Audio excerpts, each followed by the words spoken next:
Recorded.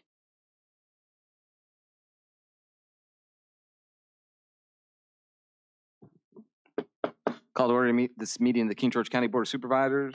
I will open with invocation and then Mr. Miller will lead us in the pledge. So if everyone could please rise.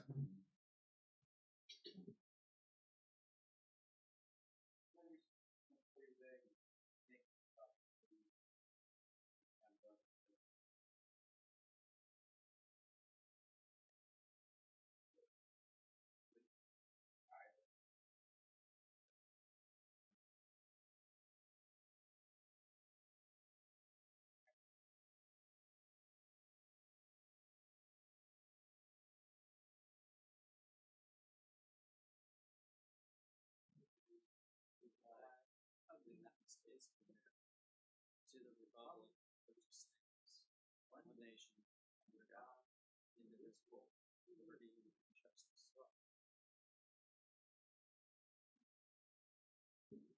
Okay, I'll open the floor for public comment. If anyone is here to provide public comment, please come to the podium, provide your name, your address, and please limit your comments to 3 minutes in order to afford everyone an opportunity to speak. Is anyone here for public comment? Mr. Dines, do we have anyone online?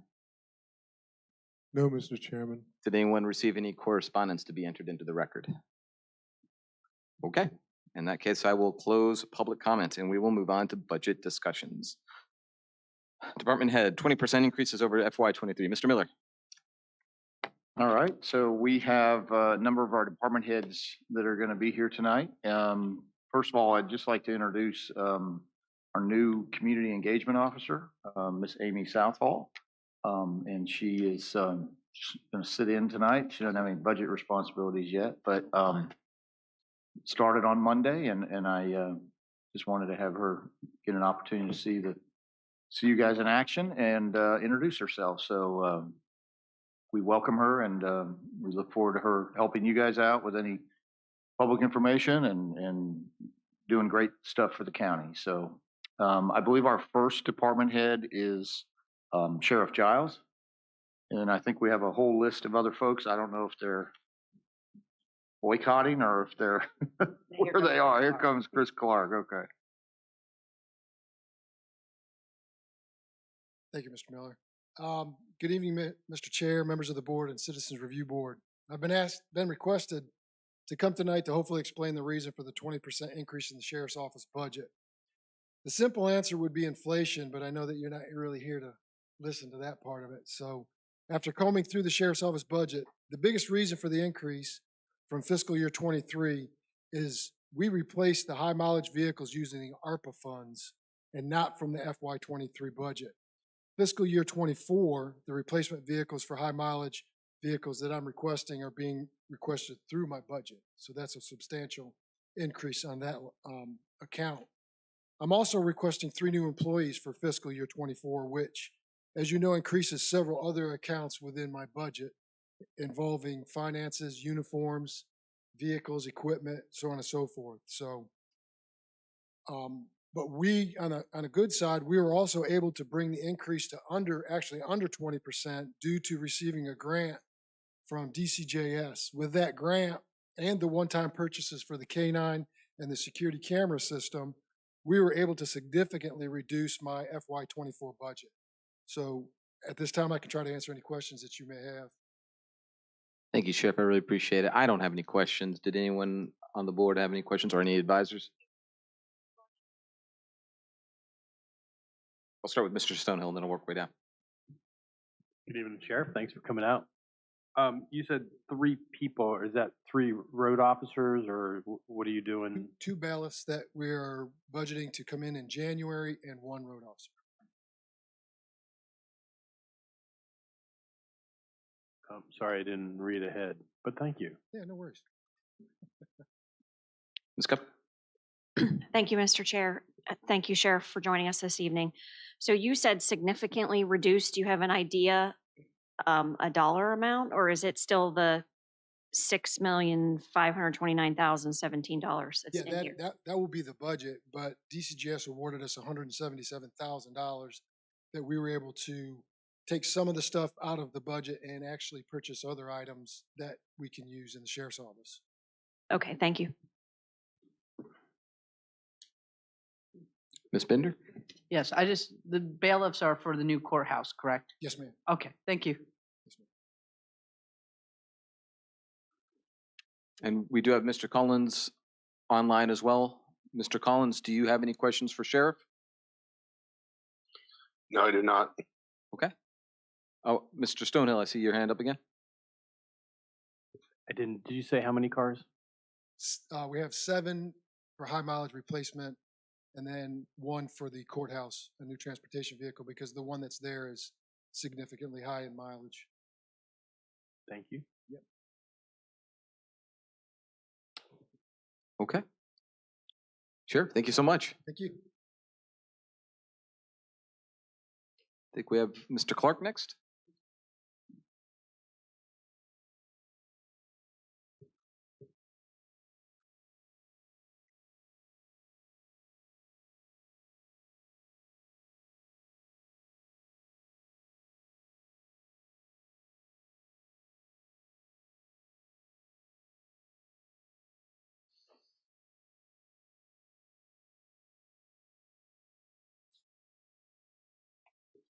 Actually, I apologize. Before we move on, I apologize. Ms. Kupka did bring it to my attention.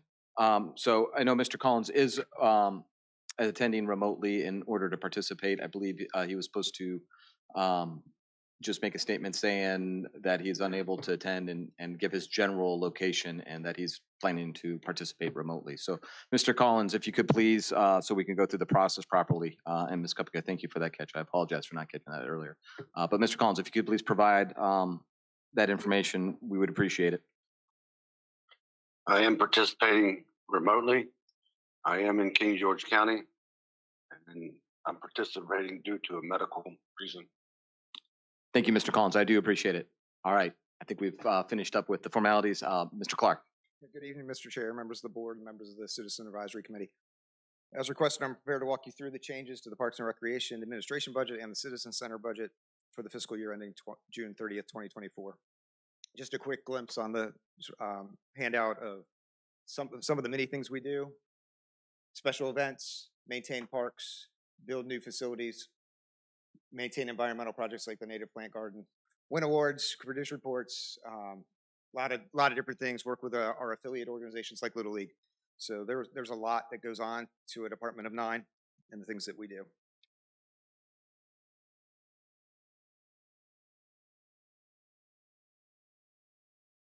What? Turn it on?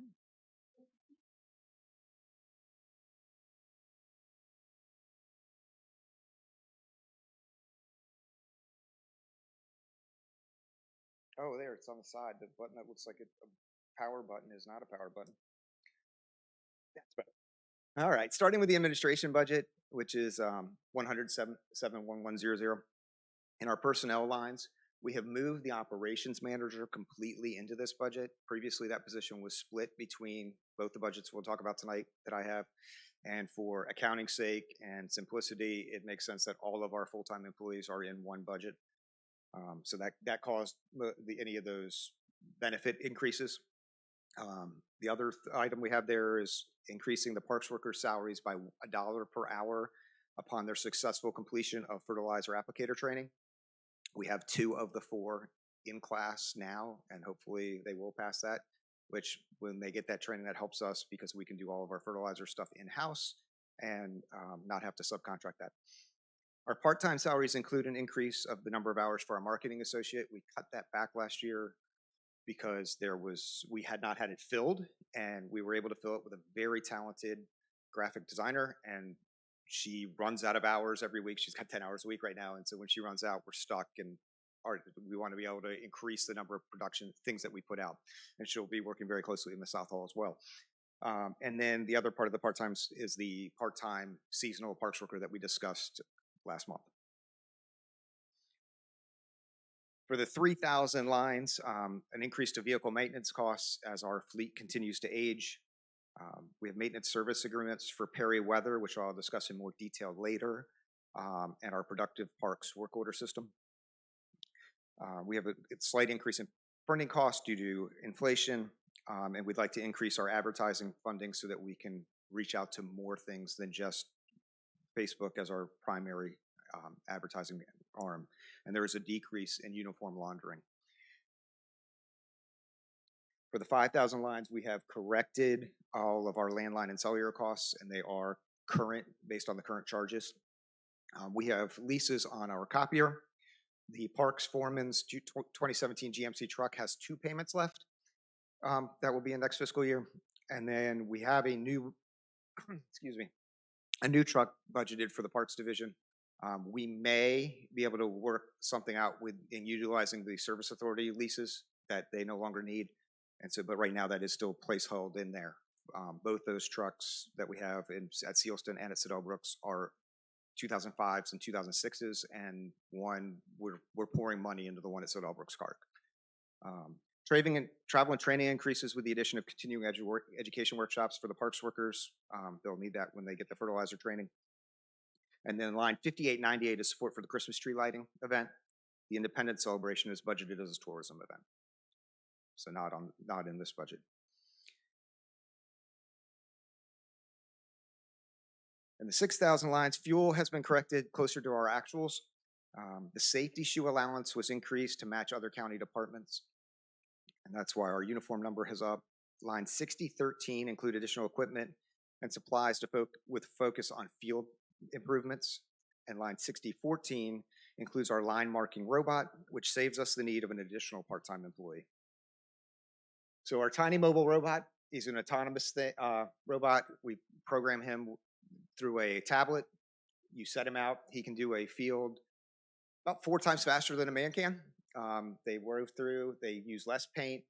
If we need to relocate a field, we can drag it on the tablet and move it so that the goal area moves, especially in soccer when areas wear out, we're able to just drag it instead of having to spend 8 to 10 man hours stringing and sighting and doing the fields. It's a huge help. It saves us money, uses less paint, and then also saves time in the off season. Previously, we would have to take the entire summer when we're in between spring and fall soccer, and staff would have to mark the corners of the fields after every cut, because if we lost the corners and lost all the paint, we're back to a 10-hour process to redo one field. So now we could just let those corners go. He doesn't have to wait, use 45 minutes to an hour of his time that could be better spent somewhere else, because we can just click and it knows exactly with GPS where to go and paint the lines. This is the first year we've had it. We paid for it last year out of the activity fund to get it into our fleet, but now we'd like to, because it is really doing the job of an employee, move it to the administration budget. The big ticket lines and the 8,000s, 8101 includes a new infield groomer and a portable stage. 8102 originally had money in it, but with the one-time purchases, that has now been zeroed out. And 8107 is the peri-weather equipment. So for more detail, the infield groomer will replace a Toro Sand Pro tricycle type vehicle that has over 2,300 hours. An infield groomer, it's a stand-on machine, very similar to a zero-turn mower in how it operates, but it can do so much more.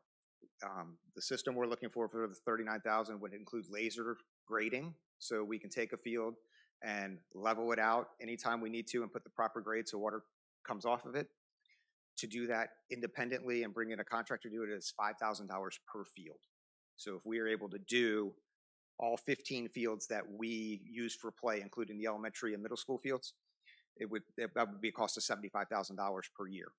Obviously, there's material costs in there too that we'd have to bring in, but be able to actually have that machine and be able to work on those fields. As our field usage grows, Little League is using more and more of the elementary school fields. They have all 4 of them this year, the 2 at Sealston, 1 at King George Elementary, and 1 at Potomac. They put a lot of time into those fields to get the weeds out of them. But with this machine, we'll be able to help keep them better and start working in material and improving those school fields as well.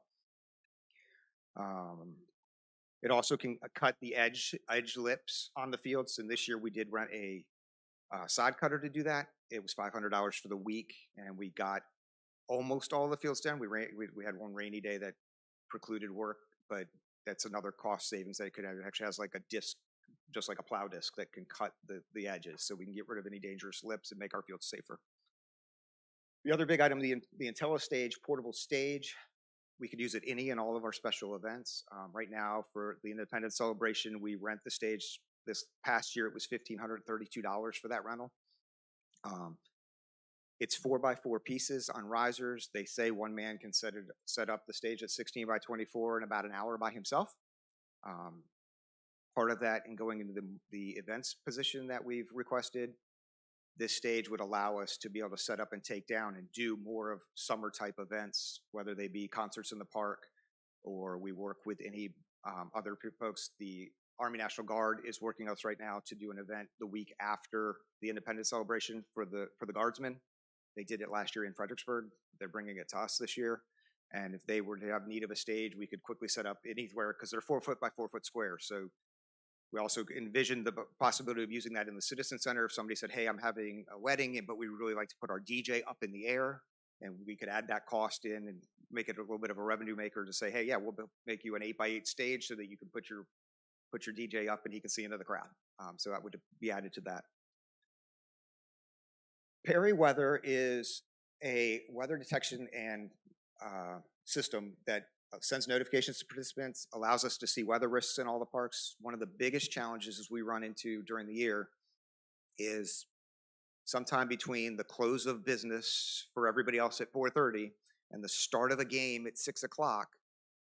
That's when the storm decides to roll through. And we've checked the fields at 1, 2, and 3 o'clock, so we know what shape we're in, but we don't know where they are when I'm headed home towards Hop Yard and the storm rolls through the Dahlgren area. These systems take away all the decision making from the people who want to be brave with thunder and lightning. You set them to a distance. We would work. The school system is also looking at this to add to the middle school and high school campus, and we would use the same specifications as we did it, so that if we say if lightning is detected within 10 miles, the siren goes off, the lights flash, it makes an announcement, and everything shuts down. I was talking with Mr. Hoyler and Mr. Watson today, and they said they had an event this fall where the siren went off. We had lightning. We didn't have this device. The football team went inside, but the marching band continued to march in the front parking lot. Metal instruments, lightning coming. So it would set an even bar and would also give us information so we would know how much rain fell at a park and what other conditions maybe we need to move a parks worker in the morning because we're going to have more cleanup somewhere. And then at the end of the 30 minutes, once it has not detected lightning, it does a different type of siren to tell folks they can come back out of their cars and play again. Do we want to stop here for questions on one budget before we jump into the other one? Why don't we do it that way? Thank you, Mr. Clark. I'll go ahead and start.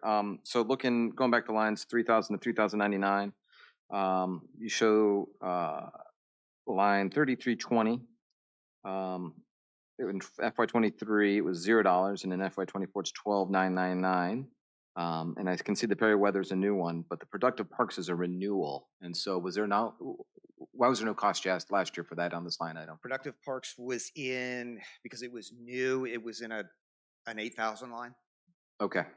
And now that it's a renewal, So then that should fall off that 8,000 line. Yes, and it's not in that line. There's a new computer hardware line. Okay.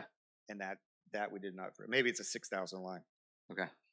But yeah, now that line is now 0. Tracking. I appreciate it. The tiny mobile robot, really cool. Yeah, I know you've seen it. I don't know if anybody else has in person. I have seen it. What kind of maintenance does that require? And do our employees have the skill set in order to maintain it? At the end of every use, they run dish soap through it to clean it, and then leave everything out to dry. And we have had no issues with spraying yet. Okay. The spraying's been fine. Cell service sometimes gets us, just depending on the day. But is there any concerns? Obviously, there's a computer in there and GPS, and do any of those components need to be serviced ever, or?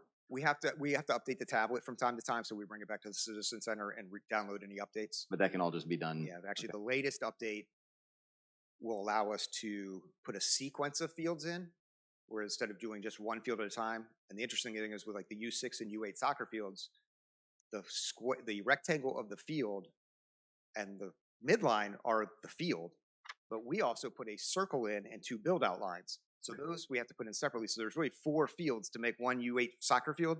So now we could select all 4 of those and tell it go, and it'll do them all. Because it was hard, with those fields, they're small, so the operator would have to stand there and wait because it was only going to be about a 3-minute for it to walk around, and then he'd have to say, do the circle, which would take 30 seconds, and then do the line.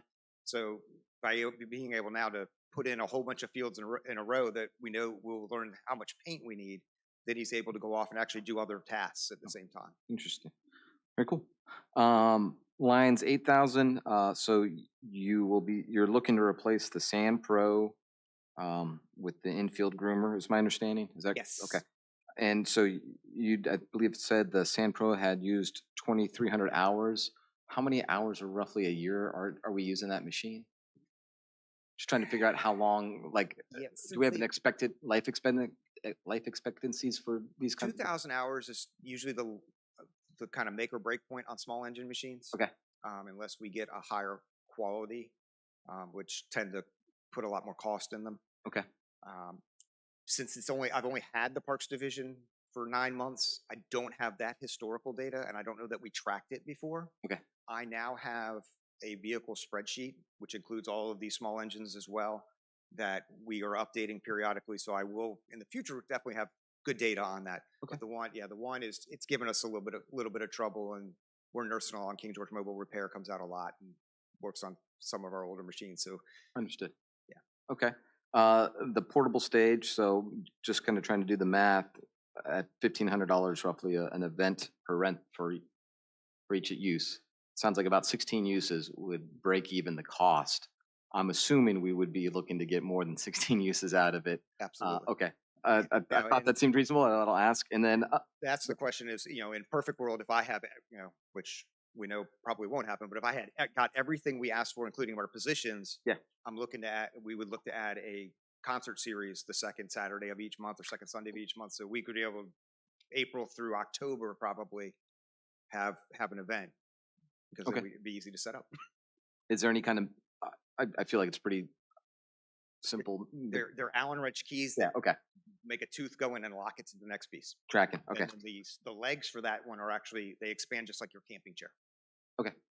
And then I guess my last question for the Perryweather. So you talked about the King George County Schools were considering adding the system as well. And you said look to share access to the weather stations. So does that mean the hardware would be shared? I'm So not each confused part, about and that. that's why it's on 2 places. So the Okay. capital outlay, the 8107, is the 3 units that we would need for each of the one unit for each major park. Okay. And then the maintenance contract is actually the service operations and the subscription Okay. cost to use it. So the 8107 would only be a one-time cost. But yeah, but it's like with the field lights, they have Musco lighting on the track that is controlled by Control Link. We have Musco lighting at Sealston. Okay. And so we have access to the track lights and the stadium lights where my staff can go onto the computer and set a program for our events when we're using it so that Mr. Hoyler's not in charge of figuring out when we're playing our rec soccer game because we're doing a makeup late in December early December when the weather's not good and we can't play on the grass anymore. Understood. Okay. I think that answers the questions I had. Did any of my colleagues have any questions for Mr. Clark? Mr. Stonehill?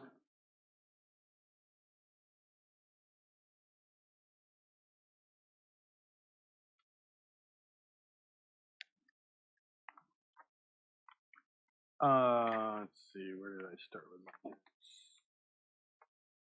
The teeny tiny robot. You already have this now, right? Yes. And so it's a 5-year purchase to get to the entire product. It was a $35,000 total purchase. So it's a 5-year payment plan. 35,000. Yes. And so we made a 7,000. We made our first payment last year in July. So when I drive to Fredericksburg, to Sealston, I have no cell service there. If I go across the bridge down into Dahlgren to Barnesfield, there's no cell service there. You can't make a phone call down at Barnesfield with cell service. So how does this actually operate? It does work off cell service. It has both Verizon and AT&T in it, and it flips back and forth as necessary. We've used it consistently at all 3 parks and at Ralph Bunch and the Pit. some days are better than others, but yeah, it does a good job at switching between them. And Well, you mentioned GPS. Is it run on GPS or is it run on cellular? this one runs on cellular, but it also uses up to 54 satellites to help with the GPS. When I was working with it the other day, it had 22 of the satellites attached at the time to help lay out the field. Sounds like an awful lot of money when you got a lot of people there to. So when the teeny robot is running around on the field, what are the people doing? What are your employees doing there? He has the ability where he could set the robot to do the left side of the complex, and he can cut the grass on the right at the same time. He can clean the bathrooms. He can work on the baseball fields, and he just has to come back and check it. He carries the tablet with him. It buzzes and tells you when it's done. All right, and the cost of the stage is $2,500. 25,000. That would include the entire stage, the packing kits for it, an ADA ramp, 2 sets of stairs, and the skirting. The Perry weather station cost on that? It's a $3,000, $3,300 fee, subscription fee. Right, I got the right numbers, right? I'm flipping. And then the equipment is $3,800.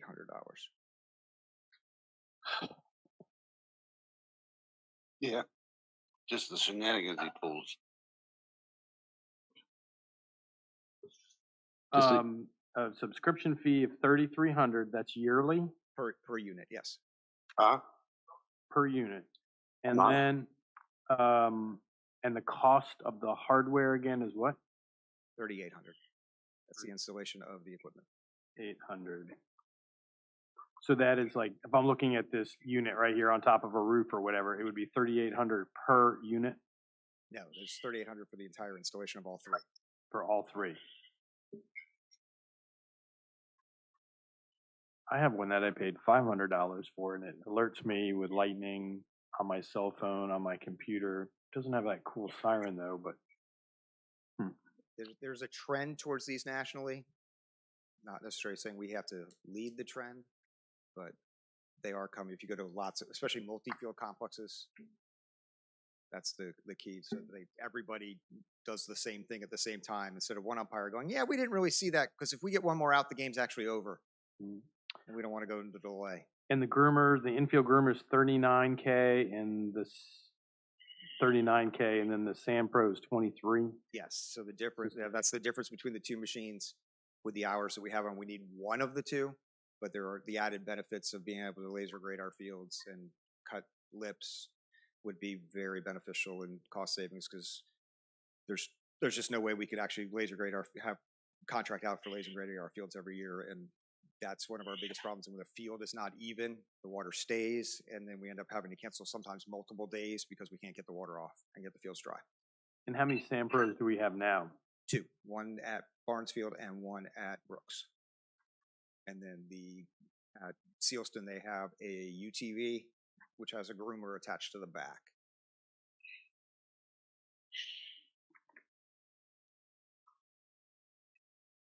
Okay, I think that's it for me. Thank you. Ms. Koka? Thank you, Mr. Chair. Thank you, Mr. Clark, for joining us this evening. I do appreciate the Perry weather equipment from a liability perspective, because I've been to games going on in multiple fields, and some coaches are really good about recognizing lightning and calling a 30-minute delay, and some are really not, and that concerns me at times. I do have a question. The IntelliStage portable stage, where are you going to store this? Well, we're going to be building a 30 by 30 storage building. More than likely, one of the flight cases would stay at the Citizen Center, as we used it for those events. Mm-hmm. There's also the option of Roseland Road to keep it in a little, we can keep it in the garage there as well and pick it up. And how are you going to get it around? You can buy flight cases, so they look like those big black boxes, but this one's only about 4.5 feet tall, because it's a 4x4 square. And so the legs 8 pieces. Yeah, 8 pieces and 8 sets of legs, and the skirting all fits in the same box. But I get, You can pull it. that, but wheels, how are you physically going to get this around the We- county on the roads? We have a 2015 truck with a lift gate, or we have trailers, either way. Okay, thank you. Ms. Bender? Yes, thank you. I wanted to ask a little bit more about the robot because I'm trying to understand. I know what it does, the cool idea. So you already own one. Are you asking for more of these or, Yeah, we have to make the second payment. okay, so what happens if we We don't pay it, get back? it goes by, but they come take it back. Okay, so this would be a 5-year Yeah. price? Yeah. And we only need one, like, can we move it from field to field? We take it up and down the road and take it to Bunch, and we paint it Bunch. We take it to the pit, we paint it at the pit, take it to Barnesfield, paint the Barnesfield. Okay, thank you. Yeah, Stafford also owns one, and they use it regularly. They're the ones who really have encouraged me to, for the parking lot. They do a lot of special events in their parks. And so I've started working on the layout for the parking lot for Family Day that we've also used for the Independence celebration. Mr. Stetz? Hi, first off, thank you. Kind of 2 questions. One, so kind of what caught my eye was the advertising. You said right now we're doing Facebook only. What do you think, where do you want to expand? What will $200 buy? There's a lot of research to do in it. We used to advertise on some of the promotional materials from the King George High School athletics department. I don't have the funding to do that now. I don't know that that's the best bang for our buck either, because high school kids are kind of past our programs for the most part, or just or not quite old enough for the adult stuff. And I know there's other opportunities out there. It's just trying to find them and making sure that we're able to take advantage of them when they do. For Independence Day, last year, the year before I did it, we did an ad in the local guide that they put out, and so that was, I believe, very helpful because it got it to a lot of folks more in the county, including it didn't give us the reach that we really want for a tourism event, but it does, is one of those opportunities. And then my second question, going back to Perryweather, did you look into any other devices, or is this kind of the only one you looked at because of the schools? Or are you willing to shop around? They came to, actually, my staff brought Perryweather to me first. The schools have just recently joined in on the conversation. Mr. Thomas, the athletic trainer, I'm guessing was at an event, or they approached him. So he was like, "Hey, have you guys seen this?" And we're like, "Yeah, we've seen it. We've talked to him like off and on for 9 months." So yeah, obviously there are other options, and that could be possible. Yeah, we could definitely look into that. Yeah, that's it. Thank you. Thank you. Ms. Thompson? Yes, thank you. Actually, my question was asked. I was wondering where you were going to store the stage. Mr. Chapman? Okay. Mr. Collins? Yes, sir. Do you have any questions for Mr. Clark? I do. Go for it.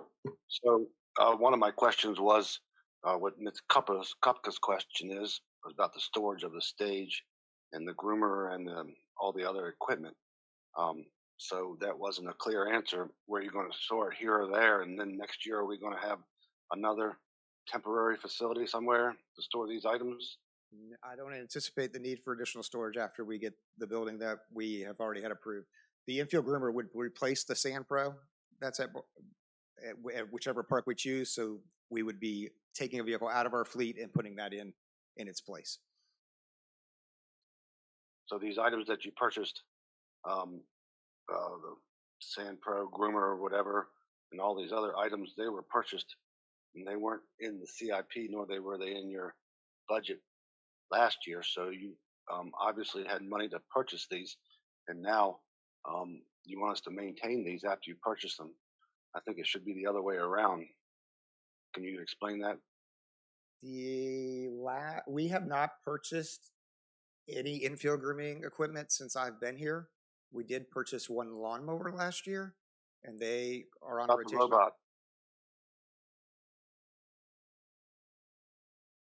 What was that, Mr. Collins? I think we missed that.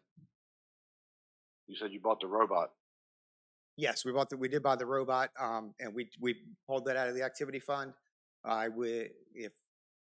If put up against the wall, my guess is we would find a way to get it into the activity fund if necessary to continue to have it. So that's my point. You bought it out of the activity fund without any. It's going to cost in the future. It's going to cost updates and so forth and maintenance, and so that kind of you slid that by us basically, along with some of these other things. Is what my concern is. So you buy these things and then you come to us and ask us to maintain them. I'm Also, not the sure what schools, other if things if we're maintaining the fields for the schools, they should have a stake in this too. In other words, they should have a line item budget that goes to the parks if we are maintaining their fields. Can you respond to that? I have a meeting set up with Dr. Boyd next week where we are going to take our first stab at our new school use agreement because we have not looked at that since 2014. And in that agreement, one of the things we're looking at is the ability to figure out how we are going to maintain the fields so that they can be in a better condition. Little League had, I want to say they told me 15 volunteers at Sealston, and they worked for 5 or 6 hours to remove weeds and grass from the infields of both their fields so that they could be playable for Little League and we would have dirt instead of weeds to have for the infield. It's great that Little League does that.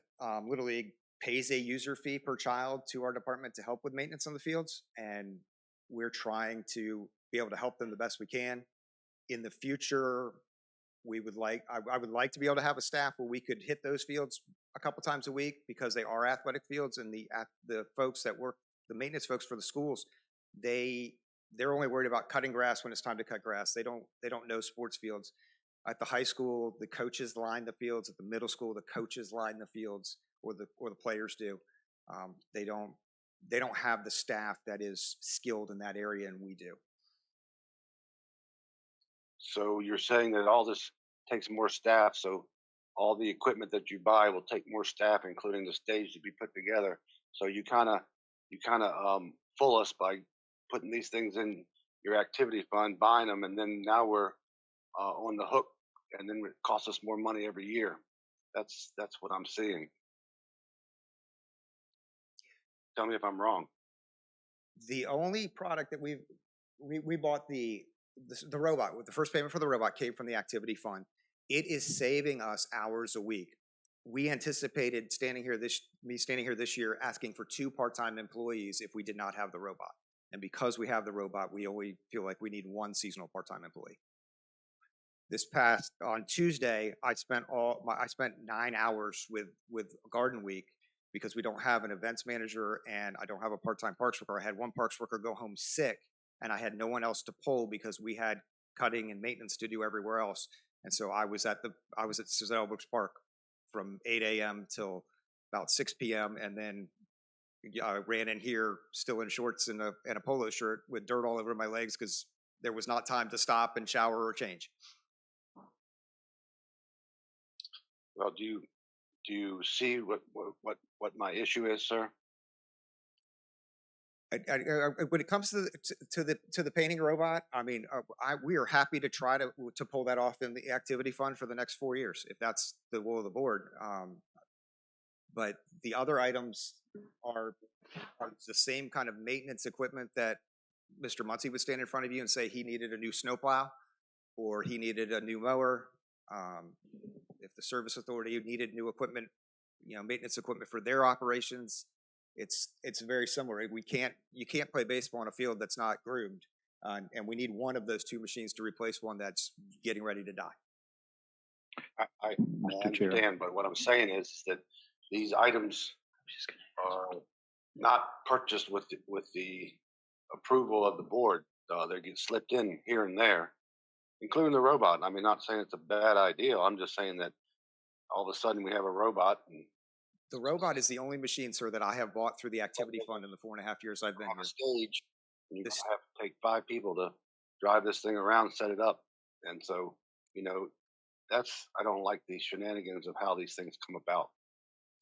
The stage can be set up by 1 individual in about an hour and a half, according to their website and the videos that you can watch. It's simple, a camping chair, expanded risers, a 4x4 piece put on top, and a Allen wrench to lock it into the piece next to it. Okay, well, if I had my choice between a stage and a sheriff's deputy, I would pick a sheriff's deputy. That's the end of my comments. Thank you. Ms. Kupka? Thank you, Mr. Chair. So first of all, to the point of school athletic fields needing maintenance support, the King George High School varsity baseball team has a work day at their field this Sunday at noon, if anyone would like to join us. But I will say, so this robot you purchased last year, the first payment was made of $7,000, you said, from the activity fund. Yes. Can you explain to those of us who don't know, might not know what the activity fund is, how you generate the revenue and what you can do with that revenue so we understand where this originated from to begin with? So Thank you. We'll jump to the closing slide. Our total budget for this year that would be at this point would be $1.694 million. 61% of that is general fund, the admin budget that we just talked about, the citizen center budget that we'll talk about in a minute. And then 38.4% of our budget is activity fund. The activity fund funds any program that you register for or any program that we operate, almost every program, because the Christmas tree lighting has some support. But basketball league, everybody pays their $100 and some to sign up. Those fees pay for the uniforms, the basketballs, the scorekeepers, the referees, everything with it. And our goal in every program that we run is to break even or make a little money. Eventually, we sit with a fund balance. We have a solid fund balance right now. I haven't gotten an update from Mrs. Scott in a while, but there's a solid fund balance there, just like the tourism fund has a balance. And so, in lieu of trying to, in the ability to want to spread out and allow our staff to be able to work more and free up some activity, the robot, we researched two different robots. One was about $10,000 a year. This one was $7,000. And so in discussions with purchasing, we went with this one because it was a slightly lower cost, but it really is saving us time and money by what it does. And the fact that we can rearrange fields and not spend, it literally takes 8 to 10 man hours to do a full soccer field with strings and starting from scratch. This we can go put it, if we wanted to go put a field out in the parking lot right here, we could drag a field from Sealston, drop it in the parking lot, say go, and it would paint the field for us. Thank you. Follow-up question, Mr. Chair. So you just said, what was the word you used about your fund balance? You said you didn't have the dollar amount, but was it comfortable? It's or very, yeah, we're very comfortable. What do you define comfortable as? Last time we were sitting over $300,000.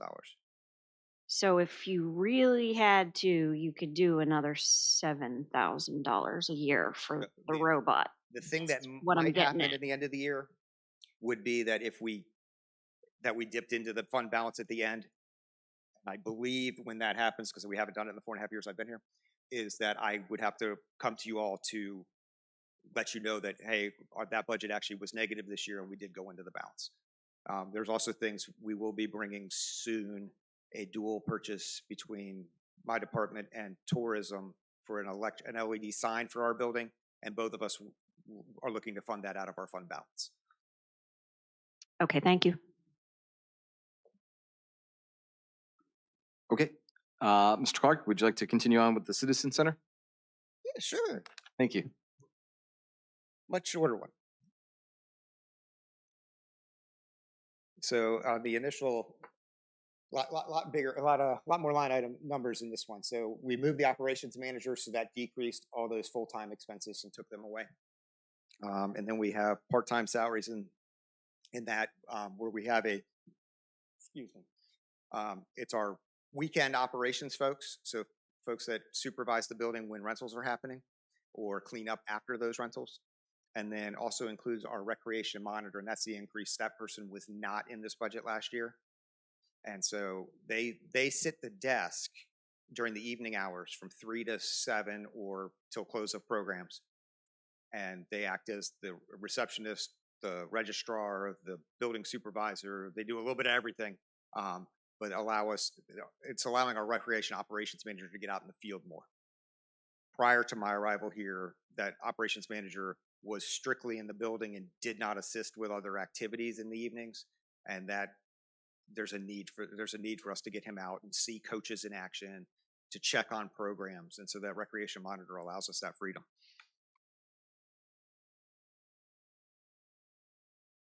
In the next group, we have a new, it should have been in here last year and we did not have it there, but we did have it done. We bought the new divider wall about 18 months ago.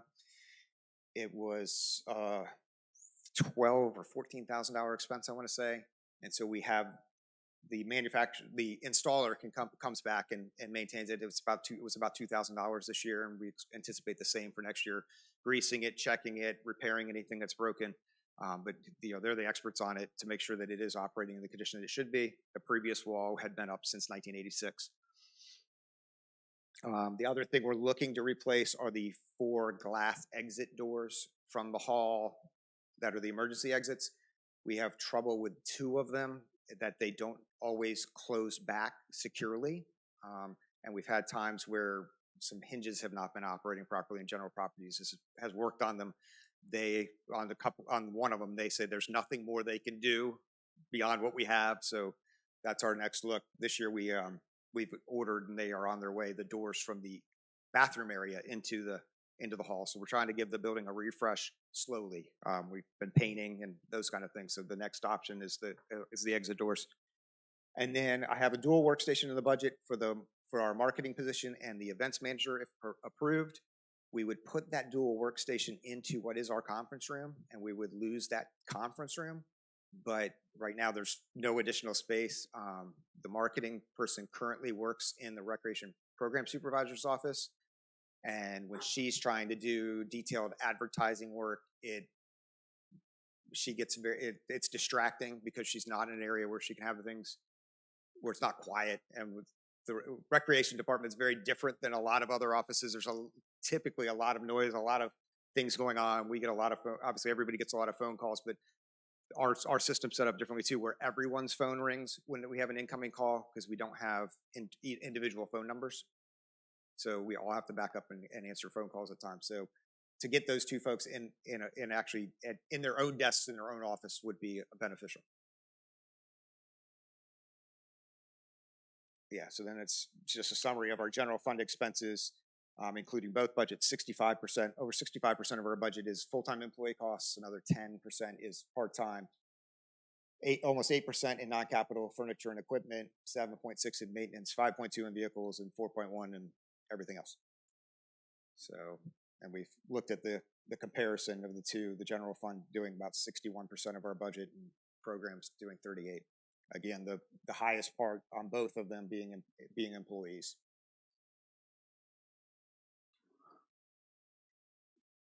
And then a happy picture for the. Thank you, Mr. Clark. Does anyone have any questions for Mr. Clark? We'll start from this end, Mr. Chapman. All right, thank you, Mr. Clark. Just to go back to talk about the glass door exits at the Citizen Center. First with the question, why glass? My understanding is you said that these are emergency exit doors, right? So why not the metal doors? Would there be a cost saving by going to a metal door, say, which would probably put less strain on the hinges and the wear and tear of them? I did not price them for different. Some events do use them as entrances as well, so they can operate both ways. They're not flat on the outside like I believe that's the door here in the back of the room is, where there's not a handle to get in from the other side. So they are used as entrances and exits depending on the program. And it is advantageous to be able to see in before you come in. The new doors we bought for the hall, our current ones have 12 by 12 windows that are tall for a lot of people. I feel like I have to move up as almost 6 feet tall to see in it. So we've gone to half glass on those so that you can actually see in and hopefully not wipe out somebody when you come through the door. Okay, thank you. Ms. Thompson? Mr. Stetz? So you said that 2 of the doors needed replacing, correct? Or do all 4 need replacing? They're all original equipment from 1986 when we reopened after the fire. With the age of them, replacing 2, it seems foolish to do two and then be coming back to do the other two and possibly changing the look, because we are rented so much for quinceañeras, weddings, those big birthdays, the 50th, the 60th, the 75th, that to make the building look as presentable as we're really trying to up the look of the building so that we are a little more competitive and we're giving you somebody good, a good venue to come to have your event. So Not just be a meeting hall with things that are broken. We've done the lighting in the last couple of years. We've done the ceiling tiles, and we're making our way slowly through each kind of part of the building, rather than saying I need a CIP item of $75,000 to overhaul everything at once.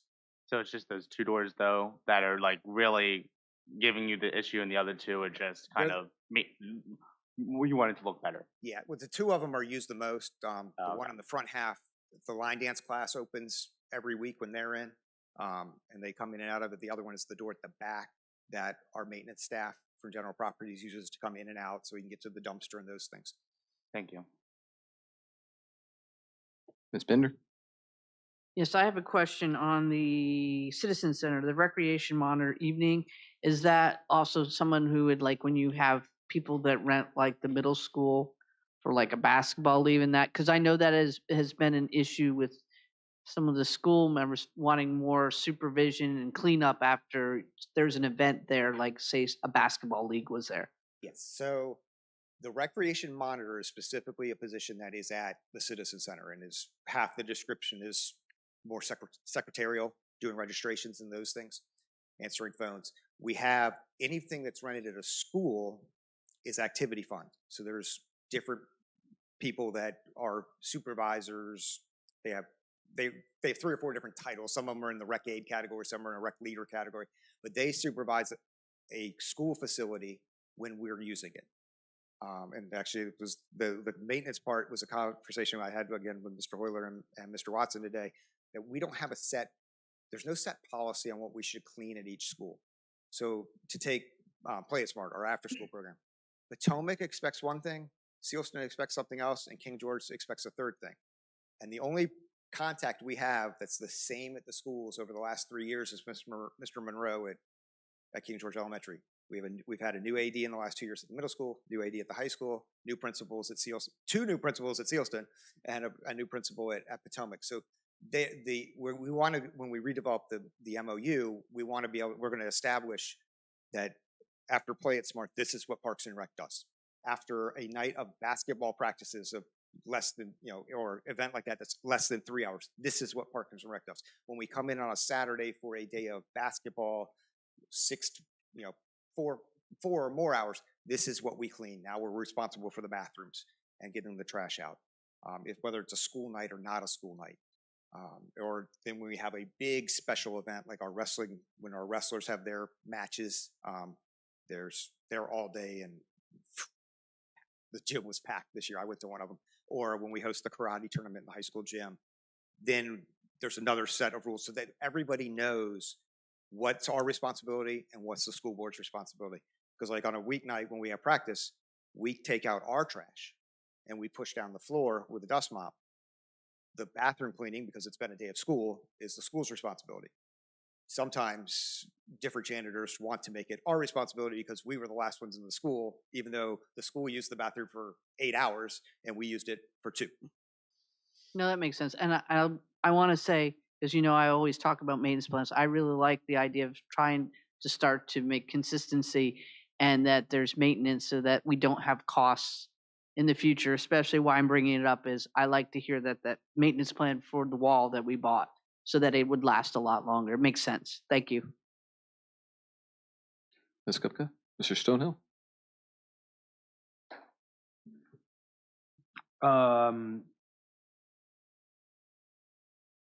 Just a couple of questions and then a couple of FYIs for you. Like Mr. Chapman had said, the difference of glass and metal doors. Just having installed a couple of commercial metal doors myself, there's a huge difference. Like $1,500 difference than what you're showing here for metal doors, even with a window in it. they're about $1,000 as opposed to 2,500 that you're looking at for here. So maybe you do need to look into that, you know? And as Mr. Chapman said once before, for the workstations and everything, you ever thought about the GSA? I know Ms. Hahn has that information. You know, you can get brand new stuff for like free or almost nothing. I was at an auction the other day, and you know they had these huge, you know, wooden desks, brand new in a box, and they were like $50, and they went out the door. So that's, I mean, not just you, but I think all the departments, you know, could really look at this stuff, and it's just amazing the cost of these things.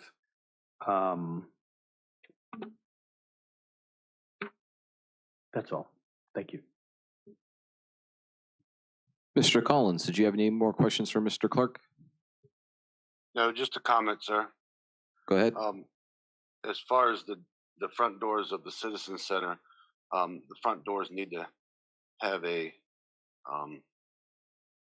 not only be the fire rated doors that they are, but also a pleasant view to come into the Citizen Center. So I would be more inclined to spend more money on those doors in the front so that it'd be a more pleasant building to be in and attend the gatherings. It is part of the face of our county. So that's my comment on that. Thank you. Just for clarity for you, sir, these are not the front doors. These are the 4 doors that are in the banquet hall when, you know, when we had the Christmas dinner, that if we were to have an emergency, we would be going out to get into the parking lot, not the vestibule doors at the front of the building. Okay, I take back my comment then. I thought you might. Okay. Thank you, Mr. Clark.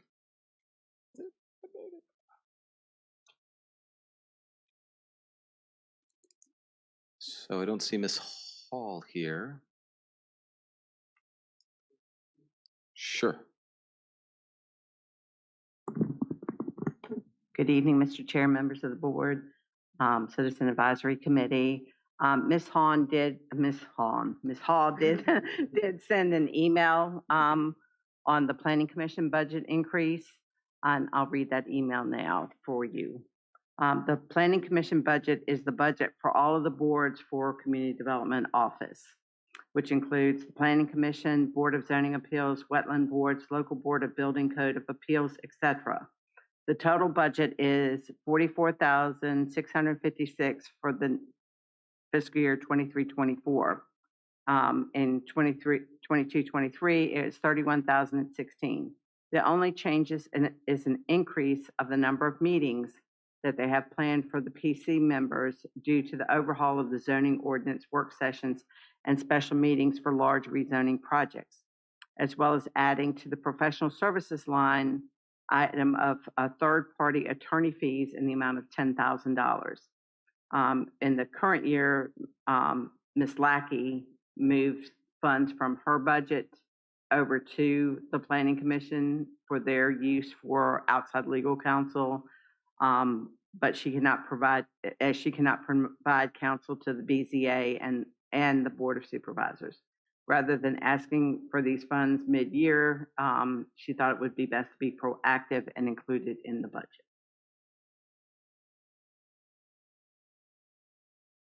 Okay, so it's an increase from 31 to 44, and it really has to do with number of meetings. Because it's so small, and you know her budget is small, but it's easy to increase the percentage fast. Yeah. Understood. Okay.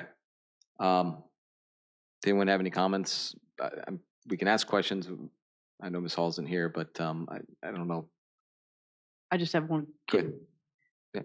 Since all of us didn't get the email, could you forward that email on? Thank you. Anyone else? Okay. And then I believe you're going to present about the magistrate as well, Ms. Hahn? Yes, that's correct. So the magistrate's budget is the request for fiscal year 23-24 is only $2,747. It's an increase of $697 over the current year. but because the budget is so small, it makes it look like a large increase. And that increase is due to a $33.07 up in the copier lease. Her lease was up and she has a new machine, which the cost of that for a comparable machine to what she had previously, it went up 3307, which is the $397. And she did ask for $300 to purchase a new chair because there are now 2 magistrates, and so they're sharing office furniture, and she would like to have a new chair. Again, does anyone have any comments or questions about the magistrate's request? Okay. All right. Yes, sir. Mr. Stonehill. I just have one question. It's not really for the magistrate, it's more for Sheriff Giles or Captain Weston. Are they there 24/7 now, or? Okay. Okay. Mr. Miller. All right, well, thank you. I guess first of all, I just wanted to kind of just remind you all that, these are proposed budgets, and I know that there might be some desire to, have some cuts and things like that, and we're taking notes of all the comments that are made, and so as we go into this, and as we start to make changes based on kind of the further direction, then we'll be bringing you back things that will provide either more information or will be reduced altogether. So I just wanted to make that clear. Okay, so administration budget, it does reflect an increase of about $175,000. 90,000 of that is kind of a placeholder for site development review. As you know, we're obviously kind of in a bullseye with some of these projects that are out there, these major economic development projects, and the thought and kind of the strategy is that the county would engage a third party consultant that would do the planning work and the site development work, and then ultimately there would also be some expense for permitting and inspections of those major sites. These are major, possibly data centers or other kind of major warehouses. Our current community development crew, is not really equipped to handle those kind of things and also then serve the public. So it's in my budget. And I will tell you that the Birchwood project that went forward and then was pulled back in November, they reimbursed us. And so this money would be reimbursed to us ultimately. So we're putting in an estimate of $90,000. It doesn't mean that it's going to happen exactly that amount, but the amount will then come back from the developer back to the county in some form of reimbursement.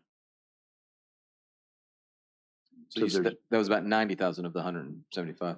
Yes, and then the other 25,000 is a carryover for the the deputy county administrator position. Obviously, I had a number of positions that were happening during the year that I needed to have that were higher priority, the executive assistant, our community engagement officer. And then, so my hope is that effective July 1, I'll have that position ready to be filled. I think I've talked to you about my thought is that that's a position that would come off of an existing department head and maybe add that role so that you have succession planning, and then you have you have the ability that if, for instance, if I, wasn't able to be here at a meeting, you would have somebody that could serve in that capacity. So that has been always the contemplation that we have been presenting from a staff standpoint. So, but my hope is that I'll have somebody ready to go in that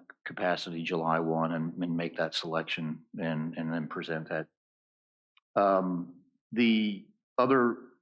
Some of the other charges there are costs that are in there.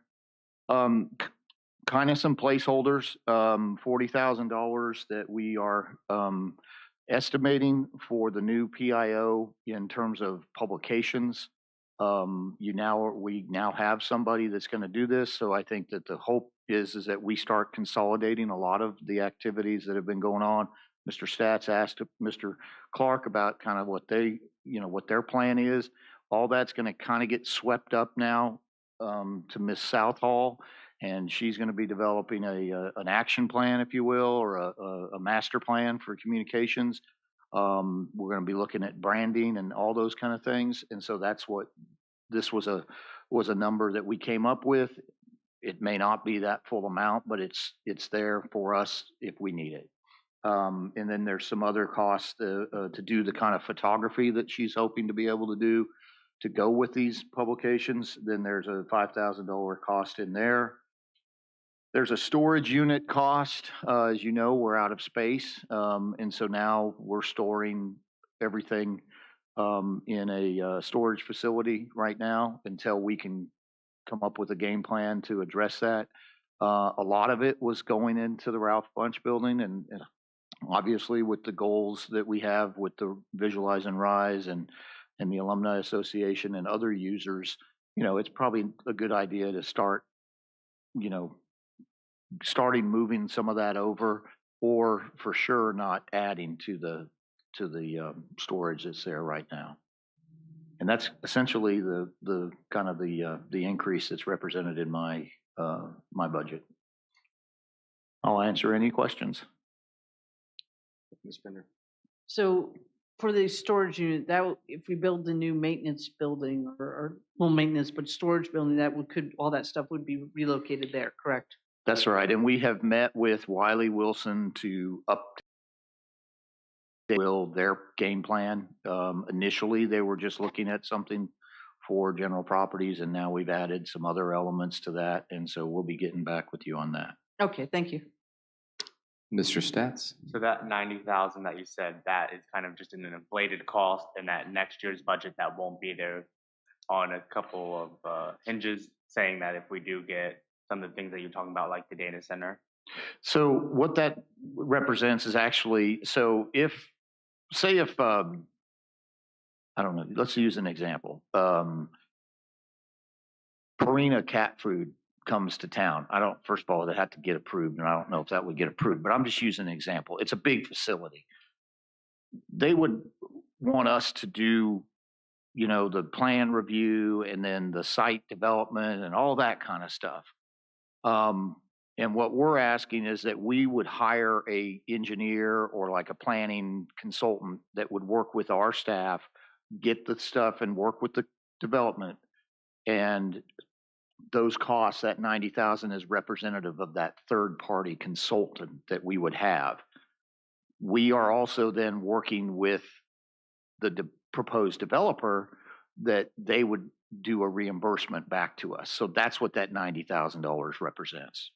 So it's going on good faith that we will get a reimbursement back. Oh, it's an agreement. It's an okay. agreement. It's they sign an agreement. It's an understood that we don't move. Now, if nothing happens, then these don't exist. I mean, this cost doesn't get incurred. Thank you If that makes sense. No. But even Thank if you it for the gets incurred, explanation. then there's the reimbursement. And so there's an Yes, sir. income that would match the outgo. So Essentially, for but it's gotta be instance, captured, yeah. So for instance, you had this board had a request by Green Energy Ventures for a special exception.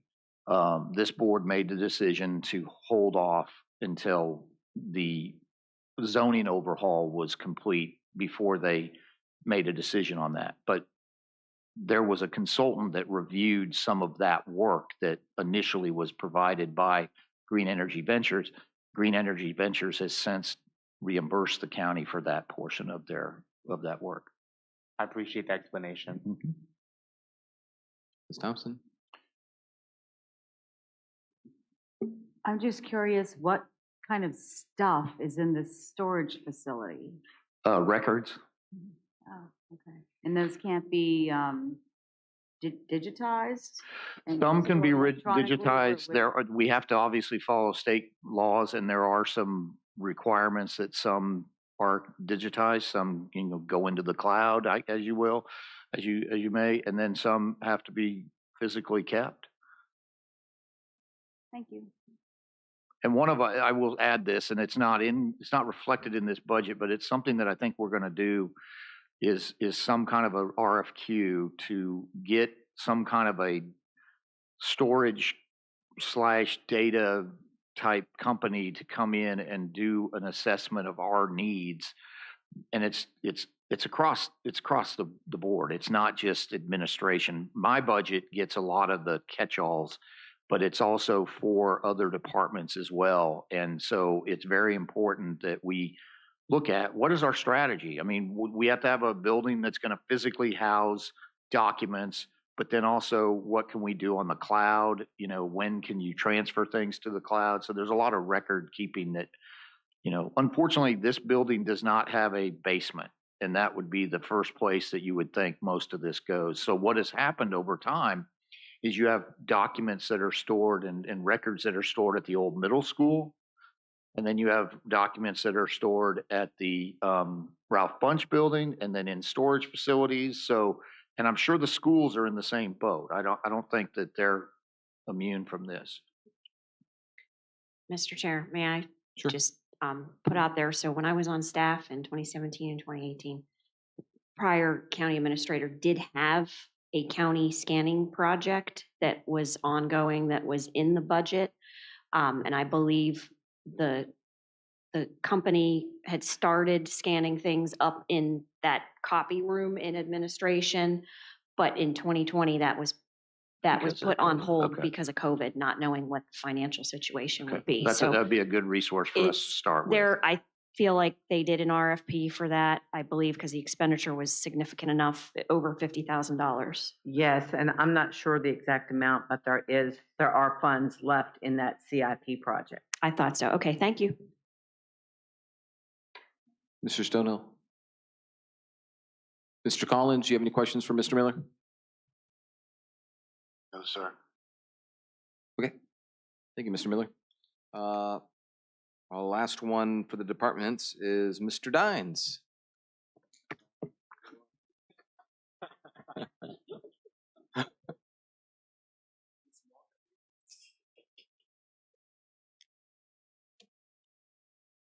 Good evening, distinguished board members and new member to our Citizens Committee, Mr. Stats. It's always good to see you.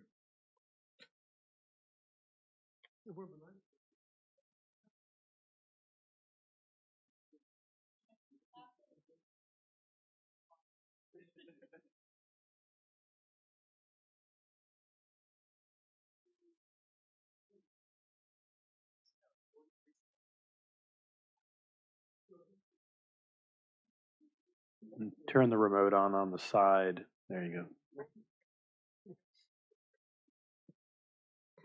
Oh, thank you. Thank you. I thought you were Miss Lavelle at first. So my increases this year were not too bad in some places, but understandably so in a couple others. So my first line item was professional services was 3160. Stonefly storage services went up a nominal amount, normal year to year. That's like an extra storage device we have on some critical data that's in our administration building. DocuSign maintenance support, you see, went up a little bit. Last year we increased our allotment of 15 licenses around the county. So we use the DocuSign. Most offices that use it are community development, HR, and it helps keep the flow of information without having to send so much paper and things like that to get things to people. These yellow highlighted items, as you see in the key, denotes a brand new or moved item. So our backup phone server support is for the redundant VoIP phone system that we have down in the sheriff's office where it's housed. So I don't know if you remember, but we had an outage of our phone system here, and the citizens couldn't call in except we were directing calls to some of the staff's cell phones. So we've had that put in. We couldn't get it the year before due to budget constraints, but this year we were able to get that in. And so as soon as something happens in the sheriff's office, we can carry their calls. If something happens in the admin building, the sheriff's office can carry the calls and everything runs smoothly. It's probably a 10 seconds, 10 to 15 seconds is all the system needs to know that something's going on wrong here and we're going to have to switch over. That way our citizens can get through to us. The new software support for monitoring for the next generation 911. I don't know if you remember that project that we had. Sure you do. You approved that. Very good for our sheriff's office. And so that whole phone system is going to work through the 911 system. And they just put that in.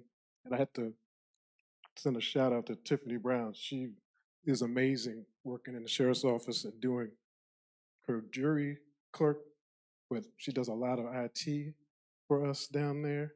She knows all their systems, and she worked diligently on that project.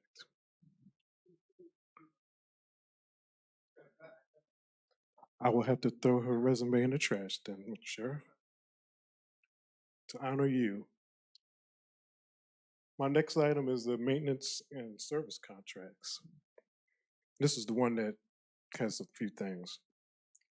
The BAI software maintenance that we have for our finance system, we all know that that goes up 5%. We always raise that throughout the whole county.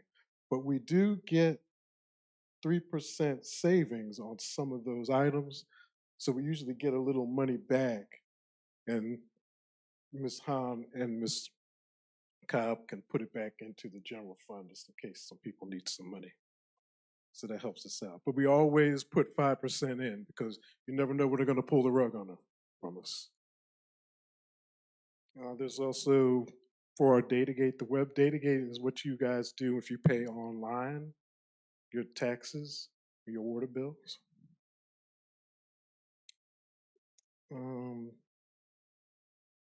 DocuSign, again, I don't know why that's there.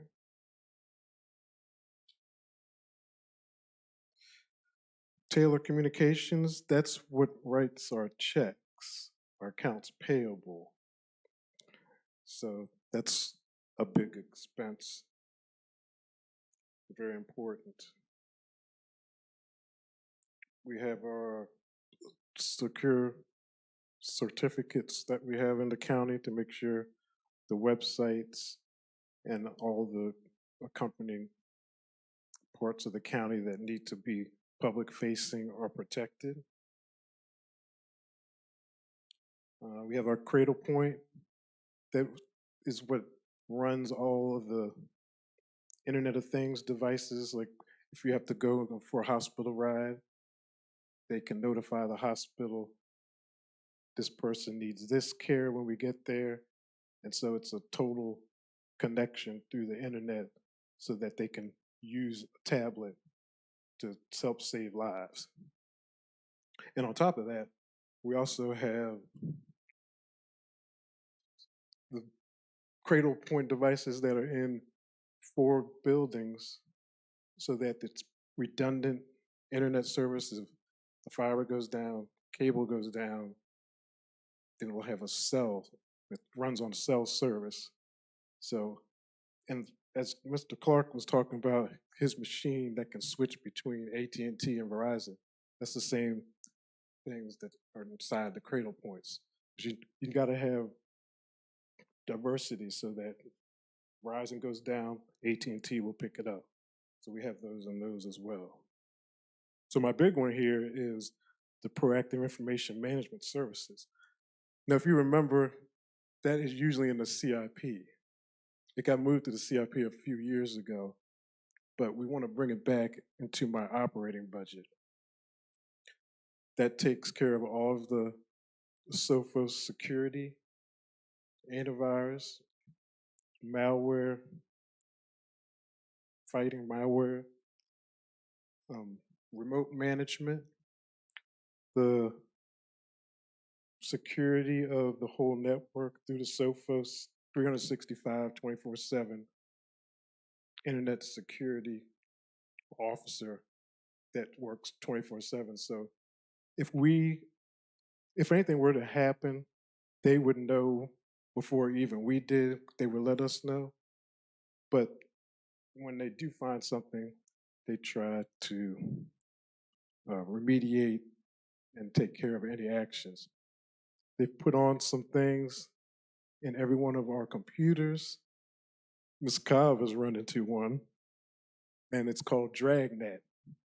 And so what that does is it's like a honeypot. A honeypot is you want to attract people in, and then you catch them.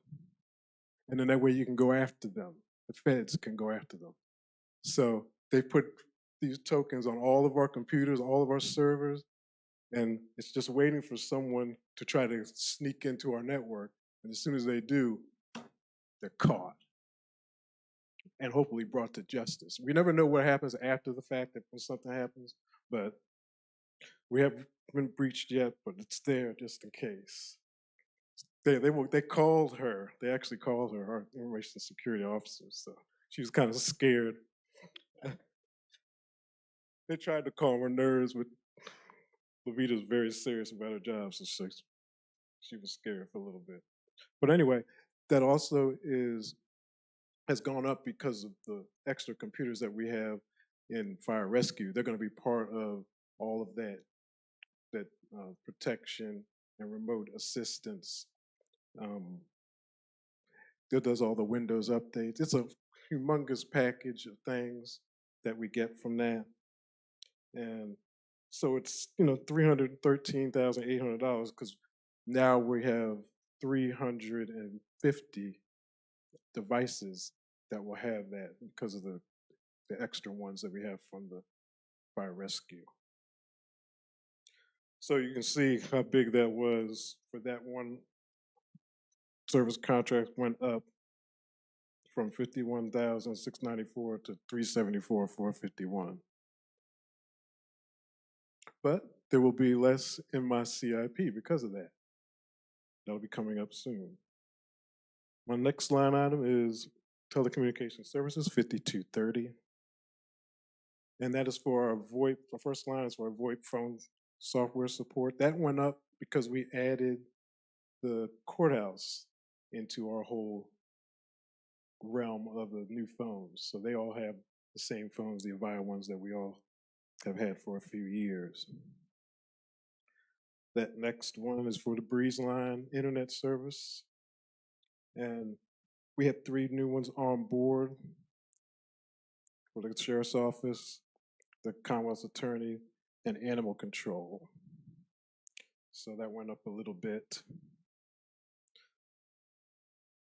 Now, you see this yellow item, that denotes the estimate for the brand new internet speeds that will be determined once they actually get the service. So that was kind of a guesstimate of what we've been getting with our fiber for most of our other offices. So that line item we put in is around $23,100. So that total went up from $40,359 to $66,428. Then we get one that's obvious, our lease and rent of our building space that we share with the engineering department. It's $5420. So that went up a modest amount there, you see. Next is our fuel. Levita, Cobb, and Ms. Donahan helped raise that. It kind of got moved because the fuel costs are out of this world. On this year, I have in for some uniforms, 6011 for our staff, so that we can be better outfitted. I'm sorry. But those only say King George. They don't say the University of Maryland, correct? Well, it says King George and our seal, and maybe Maryland on the back. So the grand total of my line items increase, you can see, is very large, mainly due to that proactive line. So an increase of $376,558, and added with all the modest increases in my other lines. With that, I'll see if you have any questions. Mr. Stonehill. Thank you, Mr. Dines, for that very entertaining explanation of things. So you handle like the cradle thing. That's for all the fire rescue laptops, the communications back and forth to Mary Washington. Was that? That's what they use their Internet of Things devices for, yes. So you handle the licensing for them? Yes, it's a cloud license kind of setup, and so you just pay every year on the amount of the number of devices that you have throughout the whole county. So they're all put into mine. I'm kind of like a catch-all for lots of activities here as well, just like Mr. Miller is. So your department's handling all the licensing for all of the portable computers and stuff? Only the connectivity to the network, not their physical. Right. Not the physical, just Connection. that connection through the cloud, Okay. through the LTE services. And question, I don't know for you or for Ms. Hahn would be the best is why change that big number to your budget from CIP? What's the benefit of that? So this is actually a maintenance agreement and not really a capital project, and it's an ongoing maintenance agreement. And maintenance should fall under operating budget instead of capital. It got put there because it was kind of an exorbitant price. Around COVID too, wasn't it? Yes, it was. Moved over, because it used to be in operating. That was before And- Ms. Hahn was here. Yes, and it was, we weren't getting as much service prior to either. Is that correct? Yeah, the original, it started out really simple in the beginning. But then once we got more employees and the services that they gave increased, and especially the SOFOS managed threat services, so that you can have as much protection throughout the whole county as you can. Keep And- away from bad actors. And also, when it got moved over to CIP, I know the last several years, CIP, we're trying to get it more in line with the start of the fiscal year, but in the past several years, CIP has been completed later.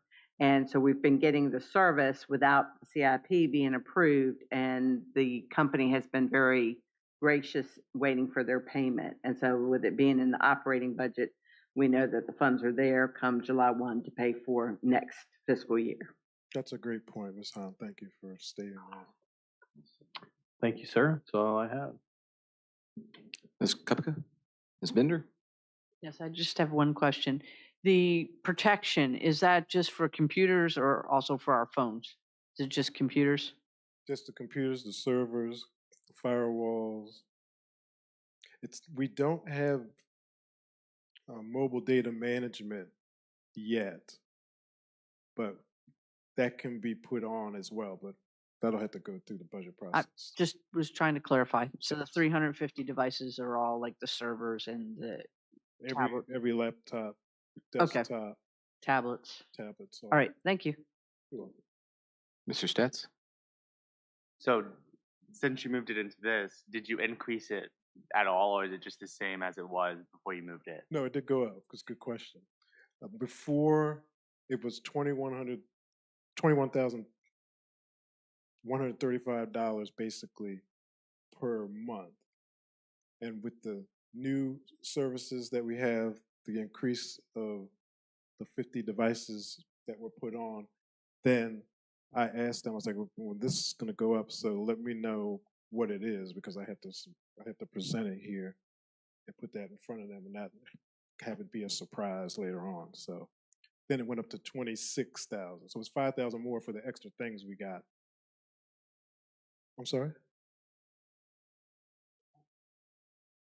Oh, that's right. That's right. I forgot about that.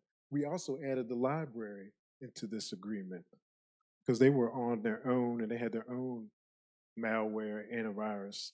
So we kept that for what the users have, the citizens that come in, the patrons, but because they're pretty good, there's nothing really ever happens to their computers there as far as infections. But we did upgrade their equipment And then we brought them into, I can't believe I forgot that they brought them into the whole umbrella so that we could have more security because we just didn't want anything to happen. They don't connect to us directly. They have some equipment that we've put in, the Meraki equipment, but they don't have a direct connection here.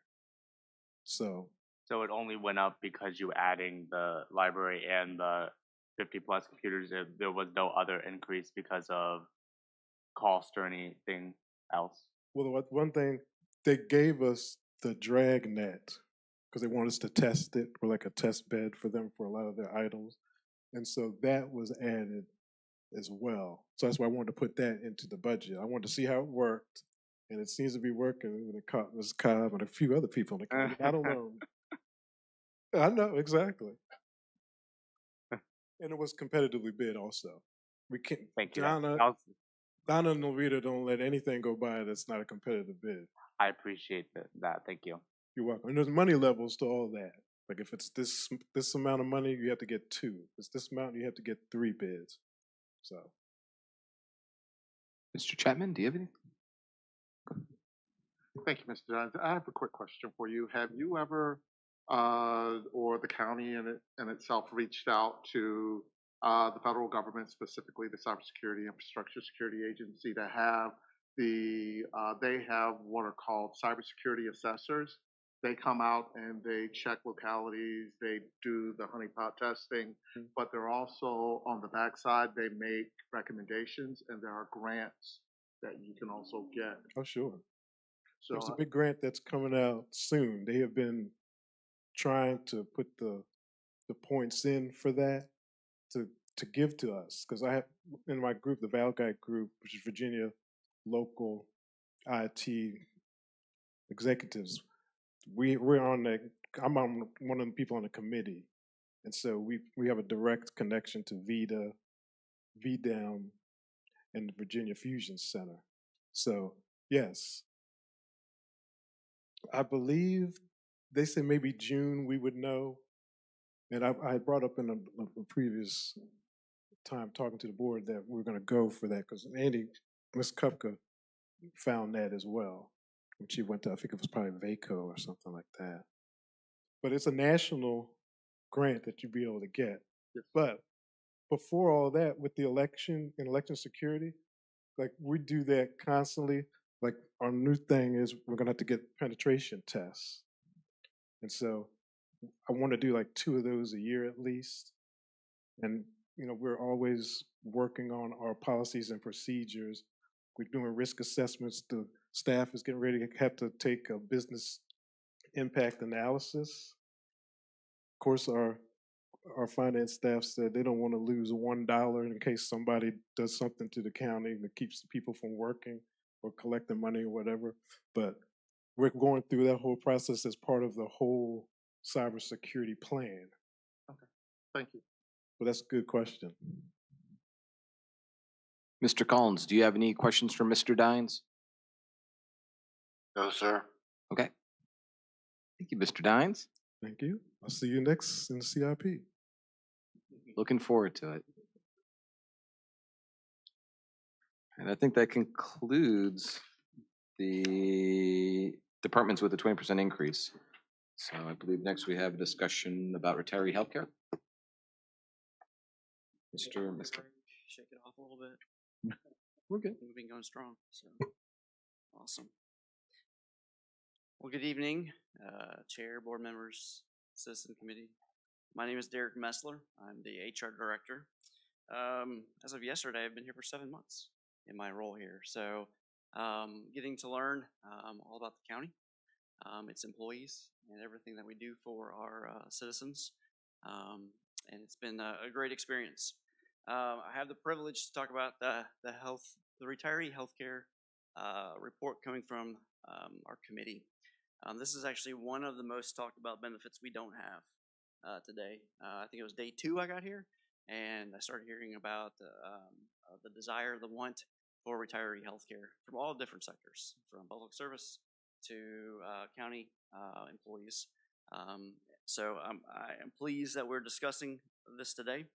I just kind of want to recap a little bit. I think it was about 25 days in, when somebody picked up on my background in benefits, employee benefits. I've spent a number of years consulting on that for the various companies around the state of Virginia. So Mr. Stonehill and Mr. Miller talked about this topic specifically, brought me into it and asked me to look into um, what is the feasibility of doing this. Got with our partner Anthem and found out that we could get the information at our renewal. We got that information late February. Came before the board to present the information, had some discussion specifically about if we wanted to have the availability to do anything effective July 1, we would need to have a resolution to add the retiree healthcare plans to our portfolio. At that meeting, the board agreed to that resolution and also created a subcommittee, or actually a committee, to come back at budget meetings to talk about how we would potentially do this. What does this look like? So we've secured the plans, and now the committee has met. The committee members were Ms. Hahn from Finance, Ms. Lackey from Legal, Sheriff Giles, Chief Moody, Mr. Franklin from DSS, and myself on that committee. So we've also heard from numerous employees that knew this was going on. A lot of interest in that meeting back in March and since then. So I feel like I got a lot of people standing behind me. If they were actually here, there'd be quite a full room in that. Want to go over just a couple of things. What was the focus of this committee? What did you ask us to focus on? We were asked to develop recommendations around eligibility, structure, and if we wanted to recommend any potential local contributions or cost share. Before we even began the committee, I asked the committee, why are we doing this? Kind of what is our why? Kind of like to have some focus on this instead of just being a nice to have. What are some of the reasons that this could impact the county? Came up with 3 R's. Recruitment, recruit, retain, reward. So those were the several of the whys and the lenses we looked at this through. And then a third one is keep it simple. This committee hashed out a lot and talked about very complex matrices of things. At the very end, we decided we needed to keep this simple from an administrative standpoint and understanding standpoint also. So why do we look at recruit? We've lost applicants due to not having this benefit.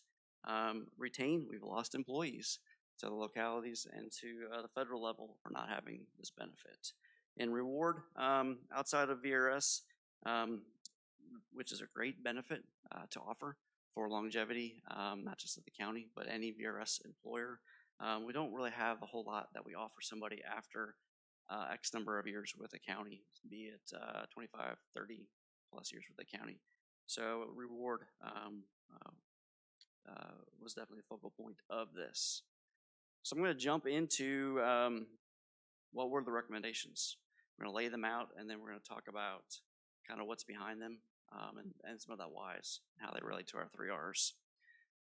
So the recommendations, service eligibility. How many years should you work for the county in order to gain access to retiree healthcare benefits? Again, we talked about a lot. We came upon 15 years of service with King George County, 15 consecutive years of service with King George County. We think that's going to help us recruit and retain. One of the things, especially in public service, Sheriff Giles' office and Captain Moody's office, is their age of retirement is as early as 50 years with 25 years of service. So this is an area that's highly impacted around this, where we have seen in both of those areas people not taking our offers because a benefit doesn't have this, and people leaving these areas to go to other localities to have this, so they can earn the time in to get this. So we basically took 50 years old minus 15. If we can get somebody with in their mid-30s, a mid-career, bring that experience in to King George, we can really supplement the knowledge we have here and increase that knowledge instead of always training from the get-go, from the ground up. We might be able to grab a couple a year, which would be awesome. to be able to bring that experience from other localities, other areas into King George and really enhance our level of service to King George. So that's how we recruit, also retain through my years and as I get older and as I watch how people react as they go through the life cycle of work. You really don't start thinking about your benefits until about 15, 20 years, kind of somewhere in mid-career, and you really go, huh, instead of job hopping all around, if I settle down and really, look at these benefits, I can have X retirement, I could, do X, Y, and Z. So that 15 years is a great time to start retaining, talking to individuals who are currently here in that mid-career capacity and potentially looking out because they're now looking to go, hey, if I do want to retire pre-65, others are offering benefits. So I can go spend some back half of my career somewhere else and get this benefit that might be beneficial. So retention is also in that 15 years. Age of eligibility, we're focusing on the not yet Medicare eligible at time of retirement. So this is those individuals that are not yet 65. We currently in the United States have this gap between wanting to retire and able to retire. And generally that's before age 65. I want to retire, but I can't because there's a gap of healthcare and the healthcare cost. Majority of, actually our healthcare system in the United States is built upon the employers providing healthcare, subsidizing that healthcare, so that lowers the cost for majority of the people in the United States. So we're all used to having subsidized healthcare. So when we go looking at retiring pre-65, and we actually see what the full cost, that is a great deterrent. So we have this situation that's coming while we have an open market for healthcare. As an individual can go buy on the open market, there is a big sticker shock coming out.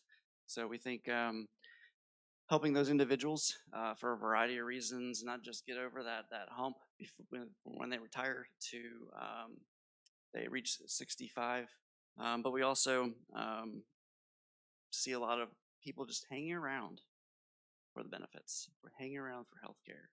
So we have an offboarding way to offboard them, back hire for their position. That's new individuals, new thinking, new thought processes coming into the county and raising the bar a little bit too. So that might be a offshoot of this also, of kind of that life cycle of providing an off-ramp a little bit earlier, pre-65, if they can meet the retirement eligibility. The committee has suggested setting retirement eligibility at full VRS. What that basically means, depending on when you were hired into a VRS employer, you could be in multiple different categories. There's 4 different categories of VRS, 1, 2, public safety, and hybrid categories. So we just said full VRS. Again, keep it simple. Let's not try to figure out what category deserves what. Just, hey, if you're eligible to retire at full VRS, that's the retirement eligibility. And then local contributions. We are recommending that the county look at helping to subsidize the cost of the retiree only. And a simple way to do that, and I think a very rewarding way to do that, is whatever the employee-only active employee cost would be, that's what the retiree would pay also.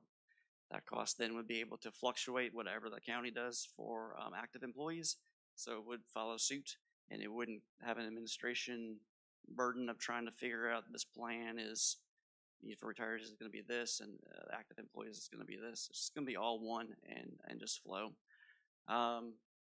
So that is our recommendations. Just to give you some color around some stats, some numbers a little bit around this. Over the next 10 years, we have 42 current staff that are eligible for this. If today, looking 10 years out with those parameters, that equals about 42 eligible staff members.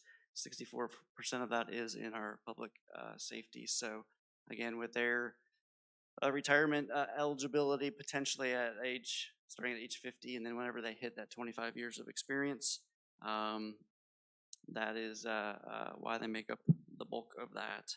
VRS 1 makes up the other bulk of that. They can hit age 50 with 30 years of service.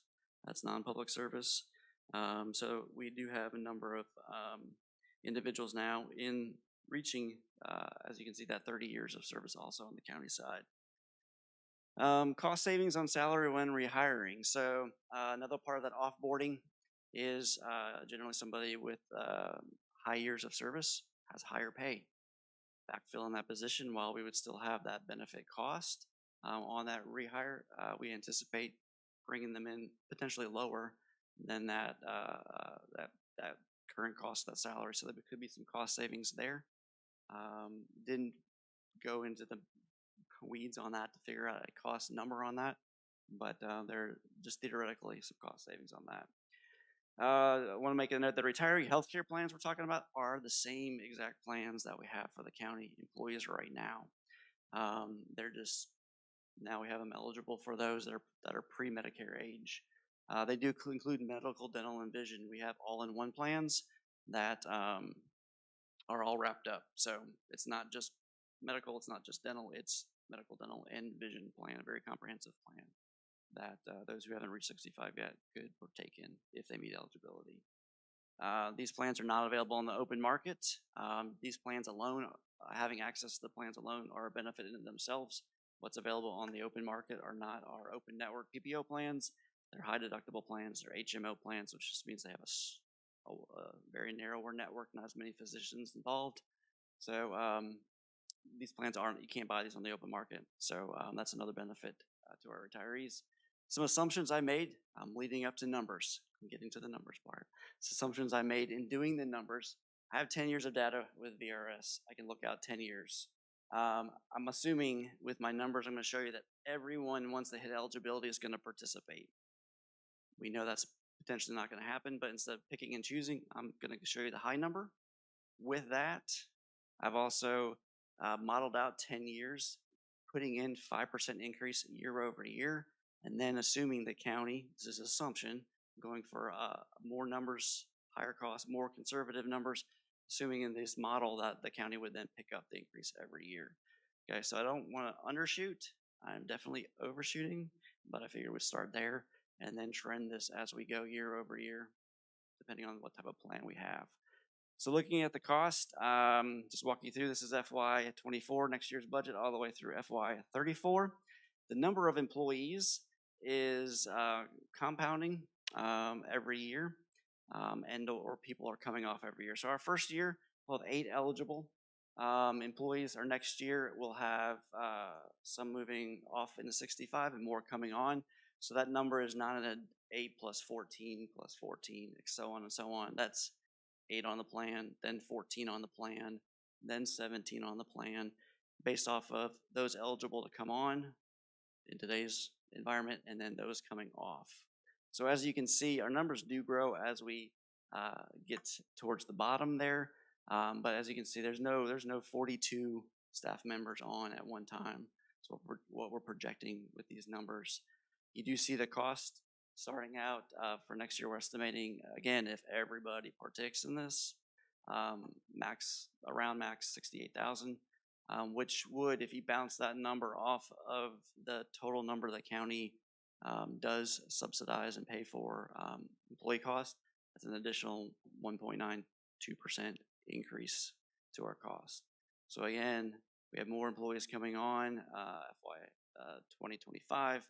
I've put in a 5% increase, and that's how I've modeled this all the way down. So you can see that the cost does go up.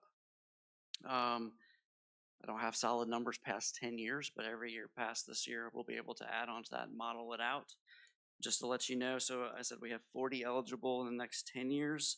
I currently only have 88 staff on VRS1. Those are predominantly going to be the individuals who are going to potentially reach, along with public safety, potentially reach retirement age pre-65 and then have the years of service also. So it looks like probably as time goes on, we'll have another 10 years after this, and then we're going to see a sharp fall off because VRS2 and hybrid have higher full retirement dates, and most of them will take the employee 65 plus, almost to 67 before they can reach full retirement age with VRS. So this is not after 10 years, we might see more increase, drop off.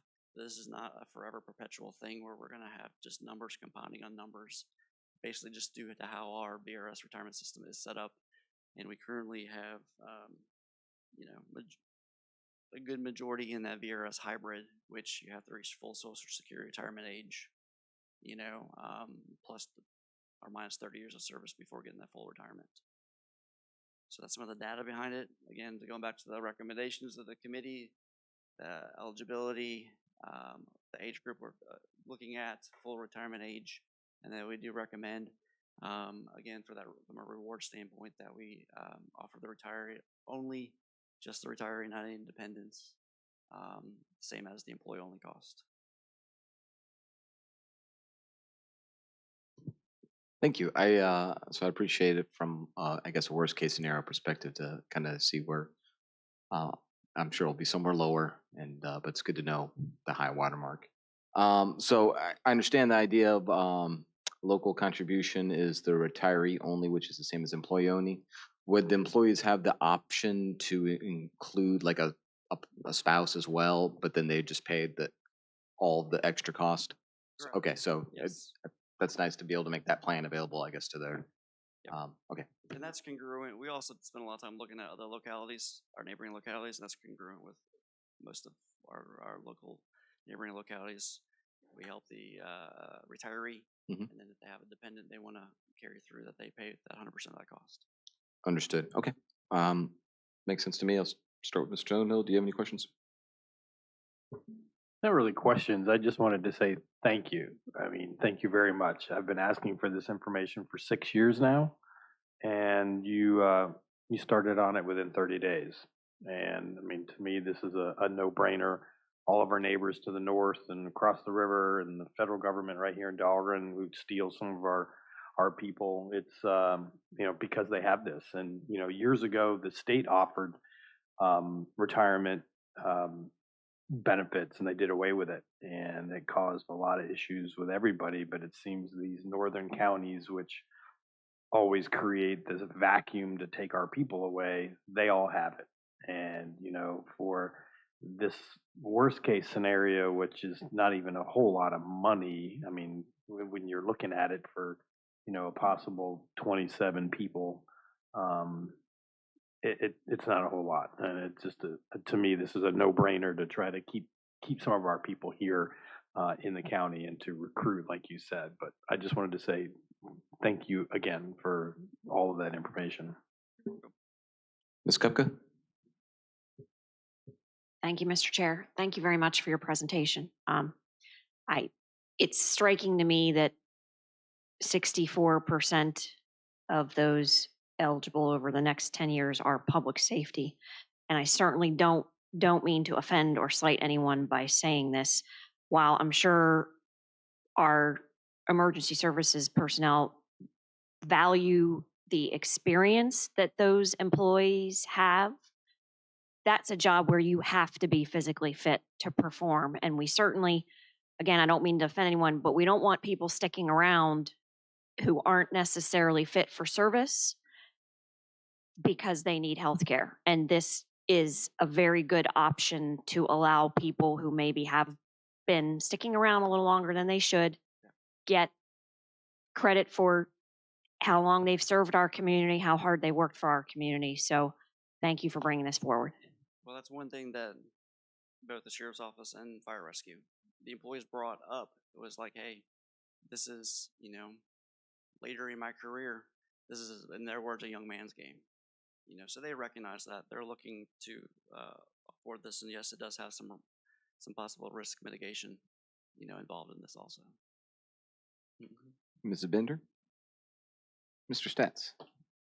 Just adding on to those words, when I had the honor of just spending a couple hours with some of the firemen, and that was really their number one concern. A lot of them are young, starting families, and they're looking at where can I do in my career. And I said, wait, there are things in the plans, you know, just, you know, stay in King George. And for some of them, it was just too late.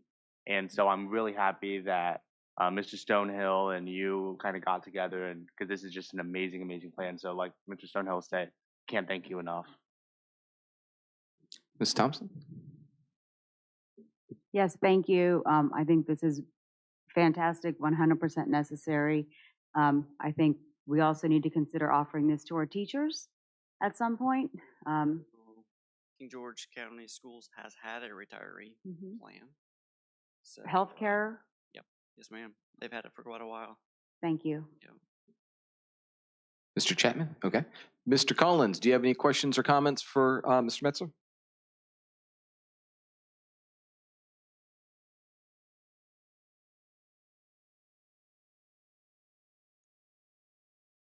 If you're talking, Mr. Collins, we can't hear you.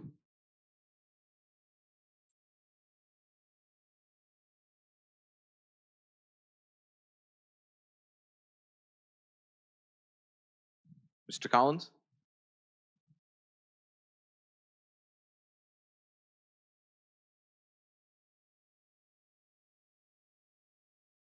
Is he writing anything in the chat, Mr. Dines?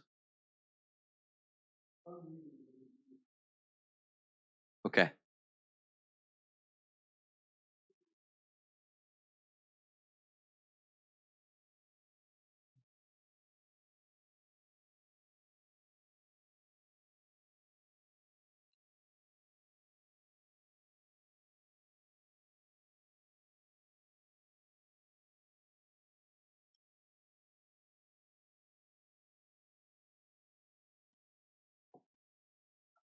All right. Well, if there's some technical difficulties, You can follow up if yeah, some questions. yep. So if Mr. Collins does have some questions, I'm sure we can circle back and maybe have Yes. Mr. Messler come back up and maybe answer those. Can you try again, Mr. Collins? Can you hear me? Yes. Go ahead, Mr. Collins. My only comment, my mic was on. My only comment was can't see the numbers on the slides. Could you send me a copy of the slides, please? Yes, sir. Thank you. Okay. Thank you.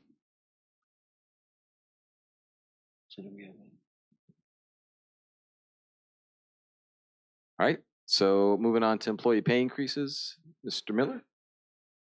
Okay, so what your budget that we're going to propose, and again, the key is proposal, but we're looking at obviously a couple factors. One is what the school board has asked for, and I know that you haven't made a decision on that, and you certainly haven't made a decision on what we're going to propose, but we're looking at a 7%, and we have broken it down by, each percentage. So we do have the ability, if asked, to provide that in a percentage up. Last year, you gave us 5%. We did a 3% cost of living and then a 2% merit. Some employees did not get that 2%. I know that we're proposing a 7% this year. I know Stafford is 8%, I believe. And then Spotsy is 8%. And then again, your schools are looking for 7 as well. And if you care to know, I can give you the breakdown of the cost over the current year if you're interested of what 7% or what a 6% or a 5% means. If you want that, I can provide that. I wouldn't mind having that Okay, a information. 7% would be $592,209. A 6% is $507,608, and then a 5% would be $423,006. So I think we move about 80 some, is that It's about 84, 85 each percentage up. So, and again, we're proposing this. I know that we have a long way to go with the budget. I know that, one of the factors that is going to be most critical is how once we get the revenue, and I think we're going to talk about that here in a minute. But what we'd like to do is obviously just, like so many of the things that were discussed tonight, these are proposals, and we will take your direction. When we get revenue information, we're working with the treasurer's office on getting accurate revenue numbers so that we can provide that to you.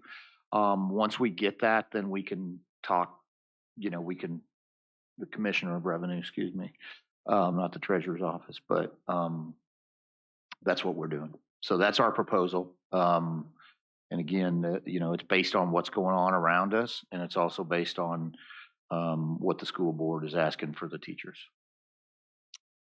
Thank you, Mr. Miller. So as you said, that's currently captured as part of the request in this proposed budget.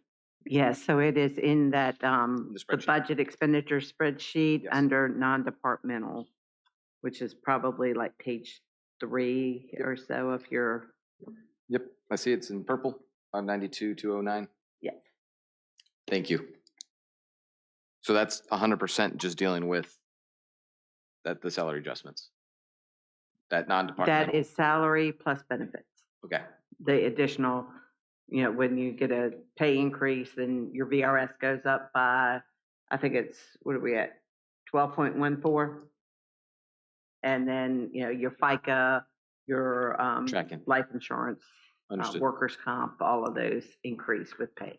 Okay, Increase. I appreciate that and that. And this clarification. 7% is representative of the non-public safety employees. You remember that there was a, Correct.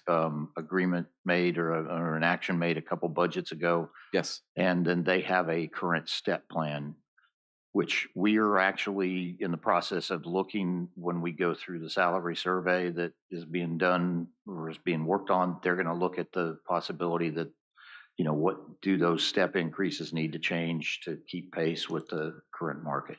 understood. Makes sense to me. It also doesn't goodness. include the Department of Social Services. They have their own Okay. excuse me, pay plan. Okay. And so that is captured in their budget request. Tracking. Thank you for that clarification. Mr. Stonehill, you have any questions? Or do you want to circle back? No question. I just can't make out in the purple what the numbers are. It is a little dark.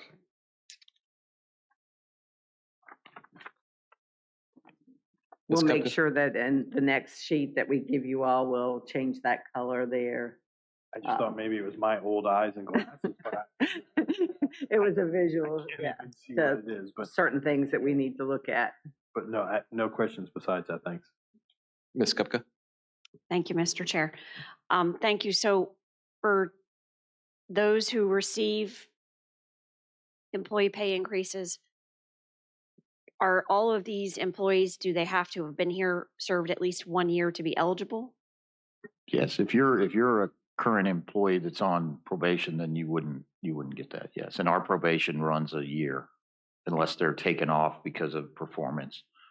And they would get it at the end of their probation. Right. So say somebody was hired August, they wouldn't get it July 1, but when their probationary period ends in August, then they would get their pay increase. And so when that happens, are we doing performance reviews? Are department directors doing annual performance reviews of employees? Yes, ma'am. Miss, We are going to yes? go through the process of upgrading that, but we are doing evaluations. Every employee is required to have an evaluation. Thank you. Mrs. Bender? Mr. Stats? Two things. One, so you said that every employee has to have an evaluation. How often is that evaluation? Annual evaluation. So we're gonna kick that out here. It's out. So they got to have it done before this goes into effect, the first pay period in July, or the first, to be effective July 1, we're gonna have to get that kicked out here soon. Yeah.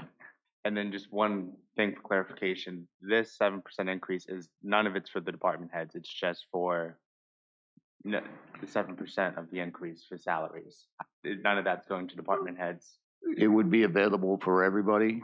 I think I'm under contract, so I would be subject to whatever the board desires to give. They could go less, they could go more, but the 7% would be available to everybody that's a non-public safety related employee and the Department of Social Services. So, third question now. Who does the department heads? Did anyone review them? Do we have anyone besides? So I am the county administrator, and I am responsible for the department heads that report to me. The the board obviously does my evaluation, and they do that in conjunction with my hiring date, which is in July of each year. I appreciate the clarification. Thank you. Oh, I'm sorry. And then the board also does the county attorney as well. Thank you. Mrs. Thompson? Mr. Chapman? Just out of curiosity, and it's following on to Mr. Sands' question, with regard to the evaluations, do you do interim evaluations so that employees know how they're performing, or do they just find out at the end of the year? So my management style, to answer this as briefly as I can, my management style is with the people that are directly reporting to me is to give them some kind of a mid-year or, I encourage it quarterly if you can, but some kind of an interim evaluation so that at the end of the term or the end of the probation, they're not just getting a surprise or they're not, I believe as managers, if we can't figure out if an employee's working in the first 90 days, then we got problems. And so I think we try to do some things to do corrective action or whatever, or game plan. But I think typically most employees are given something as they come off of probation. And but we're trying to upgrade our efforts. So just a follow-on question, and it might be to the HR director, I'm not sure. But it sounds like we don't have it, there's not a policy or a process in place. It's kind of as it goes to each director. Is that accurate to say, or? I mean, I can tell you this, we do have an evaluation process that everybody is subject to an evaluation. You're not going to get an increase unless there's some kind of an evaluation that has been performed by the department heads. Now, how people evaluate is subjective a lot of times. We set up as many objective processes if you can, but then in the end, it's, somebody's evaluation of somebody may be real detailed or somebody maybe check the box and to do this. We have a new HR director who's from the outside of government. He's got a lot of good ideas, and he's already told me that he would like to start this as a new effort to retool what we're doing. It's not that there's any problems. It's just we've got to make sure that we're really tracking performance as best we can and that it links to what people are getting. Mr. Messler. Yeah, I mean, it has been a process. There has been an evaluation. I think as I look at culture and how we would like to build the King George culture more, feedback is an important part of that process. Whether it's annual, intermittent, there should be multiple times and multiple avenues for feedback in that. So that's, yeah, as I've looked at our process here currently, we're carrying it on for another year. It takes about a good 9 to 10 months to really evaluate and look at a process, talk to people about kind of the needs. And there are many different styles out there. So after we get through budget and a few other things, that's going to be the next thing on my plate is to see what we can put in place. We've targeted the springtime for annuals. At least I got that kind of confirmed and out of the way. So that is based off of more of our fiscal year time frame. So more to come on that. But yeah, it's a big part of how you build the culture, how you retain employees, and how you can potentially build it in from a compensation standpoint, from a high performer standpoint versus, just a merit, which is okay, I'm not on probation, or I don't have a performance improvement plan. I've heard a lot from our employees also about how do we reward those high performers, because basically everybody gets the same thing. So that'd be stuff we'll be looking at. Mr. Collins, did you have any questions or comments? Yes, I do. Can you hear me? We can hear you. So Mr. Messler did touch on a point that I'm very concerned about, and that is merit, or as he calls high performers or low performers. So the state and other institutions have used the merit rating before with disastrous results, because it depends upon the supervisor of what the employee gets, and if the supervisor likes the employee gets the highest merit salary possible. If the supervisor doesn't like them, They don't get anything, so it's riddled with problems. It should be across the board, and the um, rating system should not be based upon pay. It should be based upon performance. So either you're performing the job that you're supposed to be in, or you're not performing it. Um, so I would caution you all against these merits because it's become very problematic in most places that it's been used. Thank you. Thank you, Mr. Collins. Anyone else have any further questions or comments? Okay. New position approvals.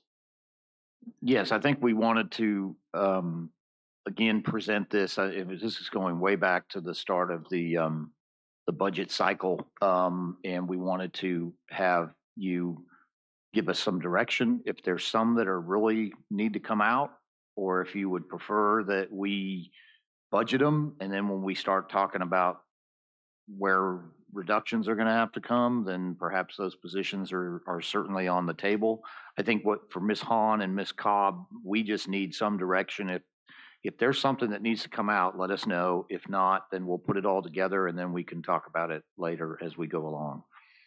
For the positions? Yes, sir. Okay, so I'll start us off if we want to, because for Commissioner Revenue and Treasurer, I know that the proration clerk is in regards to the request that the board had made in regards to doing the proration for personal property tax. So I think that's obviously should be put in place. I think the sheriff's requests are obviously necessary based off with the new courthouse. Fire and EMS, I know that they continuously every year in order to continue to build up the staff in order to provide service to the community have asked. To me, those all seem also to me to be easier to identify. Yes, move forward. So then the only ones that I would possibly look at would so we got the community development zoning enforcement officer. Again, I mean, there's just more development going on, and I know the department needs.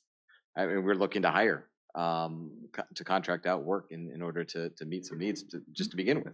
Yeah, So- and I think, and I won't speak for Ms. Hall, but I know that the zoning enforcement officer is kind of dovetails. If you do this comprehensive zoning overhaul, then that's kind of the next step, that you're going to have somebody that would be out enforcing some of the things that are not happening right now. And I think that's why she's proposing that. Correct. So I'm just going to be honest. I really am in favor of all the positions that are currently being requested. But I'll leave it to my colleagues if anyone has any comments, questions, concerns about any of those requests. Please feel free to share your thoughts. So I start with Mr. Stonehill, if that's okay. Sure. Yeah, I'm good with all of them. I just have, I mean, I think the zoning enforcement officer is a much needed position. I'm just perplexed at the salary. I mean, I look at $60,000 for an enforcement officer that can, work on work on zoning enforcement and stuff. But then I go right back up to a deputy sheriff, which goes and writes tickets and makes arrests and do all that kind of stuff. And, there's a huge difference there. Mr. Stone, I could have Mr. Messler do some further. I know that this was prepared, but we're willing to look at some other things if you need us to. I'm just saying that was, to me, that's just a very high salary for that position. It's needed, but I question that. And maybe Mr. Clark, you're still here. Your events coordinator again, what was that? Immediately off of our lineup that we have now would be the Independence Celebration, Christmas tree lighting, Family Day, and Fall Festival Committee. Looking at adding a summer concert series, that possibility. That's where the stage also comes in. We host 2 wrestling events every year that require staffing at them all week, all day Sunday, karate tournament. the staff has other ideas of things that they would like to put on them, but trying to make sure that that person can go out and really grab the vendors and the sponsors and those things that we need to make the events even better. Unfortunately, right now, Family Day is going to be great. May 6th, come on out to Sealston because we've got the VFW behind us. We've got social services behind us. So they've got 40 people working on the event. Independence Day comes a little different because it's me. And at the same time, I'm at board meetings or managing staff. I also am trying to hunt down sponsors and food trucks because the rest of the staff is got so much on their plates. So who's doing all that now? You just said you doing the Me, like, fireworks thing. Yeah, I mean, you saw me Tuesday. I was that events person would have been at Garden Week, and instead it was me, and I came in, when I did and dressed like I did, which wasn't quite what we would like to be showing up as for a board meeting. Well, you get the legs to pull it off, so you're all right. I know, thanks. The part-time parks worker, how many hours or how long is that?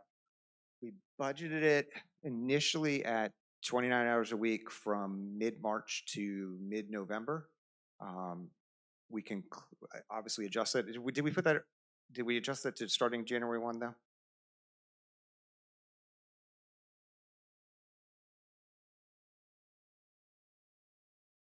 We went back and forth on it, but because obviously to try to get somebody in July would be very difficult this year. So my thought, and I don't know that we subtracted it, that when we had the discussions, that they just subtracted it, that we would add that position starting calendar year 2024.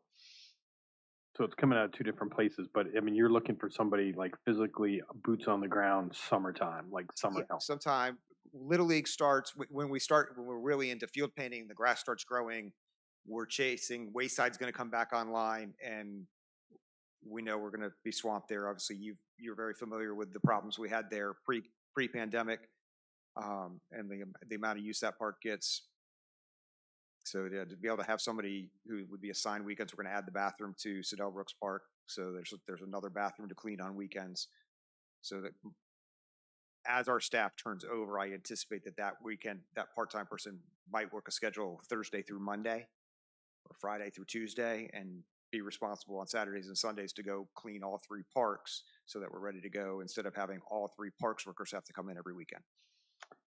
Speaking of parks down there, did you ever do anything with the gate down there? I know there was an issue about you didn't have anybody to close the gate, and then there was no gate, and then didn't you talk last year about replacing it? Yes, so we did, and in discussions with Ms. Hahn, that is a VDOT road, and we do not believe we are able to block a VDOT road.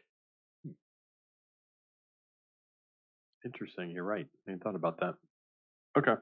No, that's all I have. It was just that one question on the zoning, but thank you for those answers. Can I add something on that? On the events coordinator, our plan is, you see there, it has tourism, parks and rec, because a lot of these events that they're talking about doing is more geared toward tourism, and what our plan was to raise the tourism budget to encompass this part-time events coordinator, and it would be paid out of the money that we get from the transient occupancy taxes. And Ms. Cobb checked the fund balance right now for tourism, and it's up to $713,466. So increasing their budget by this amount here would not hurt the building of the fund balance, which is what is used often for some of the events when they run out of their normal budget. Ms. Skupka? Thank you, Mr. Chair. I was just going to add, I had taken some notes back on March 9th when the individual directors presented their new position requests. And for the zoning enforcement officer, I did note that there was a required training course and that individual would have to be a conservator of the peace. So that almost is more in line with closer to a law enforcement function. So I think that's where she's probably getting the $60,000 salary there. is my guess. That's just a guess based on the notes that I took from the presentation. And I did a search of the area also along with Miss Hall, and that's kind of the general consensus number we've come up with. That position, and all the commissioner of revenue positions and some of these new ones will go into the salary study that we're currently doing. So we should get some, data. It'll be post budget time, but we'll actually get some data on it too, just to confirm potentially these numbers or, come under them. See.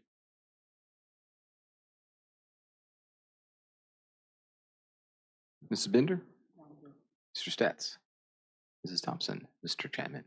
All right, Mr. Collins, do you have any comments or questions about the new positions request? Yes, I have questions. So the entire budget, is there a tax increase associated with the budget, Mr. Miller? At this time, we cannot provide you with that kind of information because we're waiting still on the Commissioner of Revenue to finalize some numbers. That is something I think is on the next topic that we were going to talk about when we could hopefully get you some things on that. So at this time, I cannot tell you that. Obviously, you're at 64 cents right now, and we know how much that generates, and we can kind of start figuring some numbers based on all of this staying in. Obviously, as I said, there's still a lot of work left to be done with the budget, but this is helpful with this direction that we're getting from you all. So, the revenues are finite, and I don't think that the revenues will cover all these positions. So I would want to prioritize these positions. The events coordinator, I don't see that we need that now at this point. And the zoning enforcement officer, I'm very concerned about that position. Ms. Hall, she came and told us that we asked the question, what happens when someone makes a complaint to the zoning office? And they said they investigate it and they have a, and then whatever direction that goes. I don't think that we need a zoning enforcement officer to be another big government person going out chasing down people for having an extra car in the yard or other minor things. It seems like that could be an abusive position that I'm not really for at all, no matter if we had the money or not. Thank you. Mr. Stonehill, I think you had another question. This is just to follow up on what Mrs. Kupka said. It's probably for Sheriff Giles. A conservator of the peace, is that through DCJS or through your office? DC. Okay. Ms. Kupka? Thank you, Mr. Chair. I actually think we do need a zoning enforcement officer because right now it's only being done if someone wishes to make a formal complaint. And if we could have someone proactive in our community addressing these issues, then perhaps they'd be resolved before it gets to the point where someone has to make a formal complaint. Mr. Chairman. Yes, Mr. Collins, go ahead. So I liken this to homeowners associations. So homeowners association usually have ACCs, and the ACC is responsible for the architectural control of the community. And without doing, you can't. The homeowner association law says that you have to have, if you're going to make a complaint against somebody, it has to be formalized, it has to be in writing, and the person has to know who made the complaint. And they are most homeowner associations are overbearing in that type of organization anyhow. So I'm not real keen on big government and coming to my house and telling me that my fence is too high or something like that. I think it lends to abuse of power, and that's my opinion. Thank you. Thank you, Mr. Collins. Did anyone else have any other comments or questions? Okay. And those positions are included in the revenue, the expenditure reports that we handed out tonight. Tracking. Thank you. Okay, Mr. Chairman, one more thing. go ahead, Mr. Collins. Yes, sir. Could I get a copy of tonight's handout, please? I wasn't privy to that. Thank you. I'm sure we can get you a copy. Yes. Yes, sir. Okay. School's operating request? So I think the main thing, and I know you all had a very good meeting with the school board and Dr. Boyd. And what we just wanted to, I guess, talk about is that we kind of are running into obviously a situation here, not specific to just the schools, but it does impact the entire budget, and that is the lack of a state education budget. We are not hearing anything that it's going to happen anytime soon. And so I think that we have to continue to try to reach out, find out some information. But I think what we're hearing is worst case scenario is that we're talking June. And so that therefore means we might be in a need to do some kind of an interim budget or something where you're adopting either continuing next year's, prior year's budget one more year and then come back after in the first quarter. Those are the concerns that we have. Obviously the schools have a lot of requests. Their general fund budget request is in the amount of 61,480,000, which is a pretty large increase from last year. Now they're obviously, I think that we have an illustration up there, and they're looking at you've got the governor's introduced amendments. I believe that state budget is 34 million, a little bit over 34 million. You've got the House of Delegates introduced amendments, which is that 33? I'm sorry, I got to get my glasses on.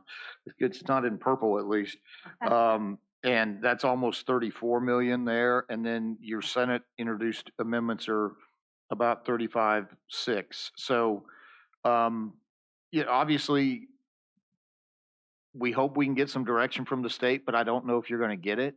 And I think we're going to just have to do some discussion. I think we just want to present this to you and just obviously what's going, you know what's in their budget requests, and I think they have challenges, the board has challenges, and so I think we just wanted to kind of keep that out there and keep that in front so that a lot of your budget is based on what is their proposal in there. Mrs. Bender? Yeah, I just wanted to make you aware, because I found this out yesterday, another meeting I attended, and this could affect this, is there's something called, I just learned it, but I forgot what the acronym is, and Mr. Metzler might know, COCA. Have you heard of that? It is an extra bit of a pot of money that certain localities can get to compete with neighboring localities.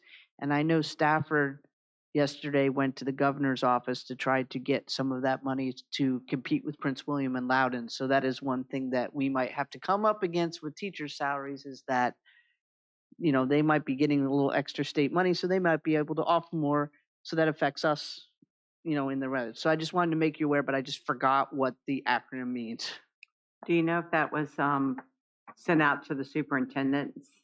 Like Dr. Boyd is aware of the Department of Education that I could go out and see if I can find. And you can ask Dr. Boyd, because when I mentioned it to him yesterday, he knew exactly what the acronym was and what it was called, but I just forgot because I just learned it yesterday. So I just wanted to make you aware of that. Is that COCA? I think so, yes. Thank you. So I think, as Ms. Hahn indicated, and you see as part of this budget that's in your packet, and Mr. Collins, we of course will get this to you and apologize. Okay, we did send this to you. Ms. Hahn sent you the information, but if you look at the back page, it kind of shows you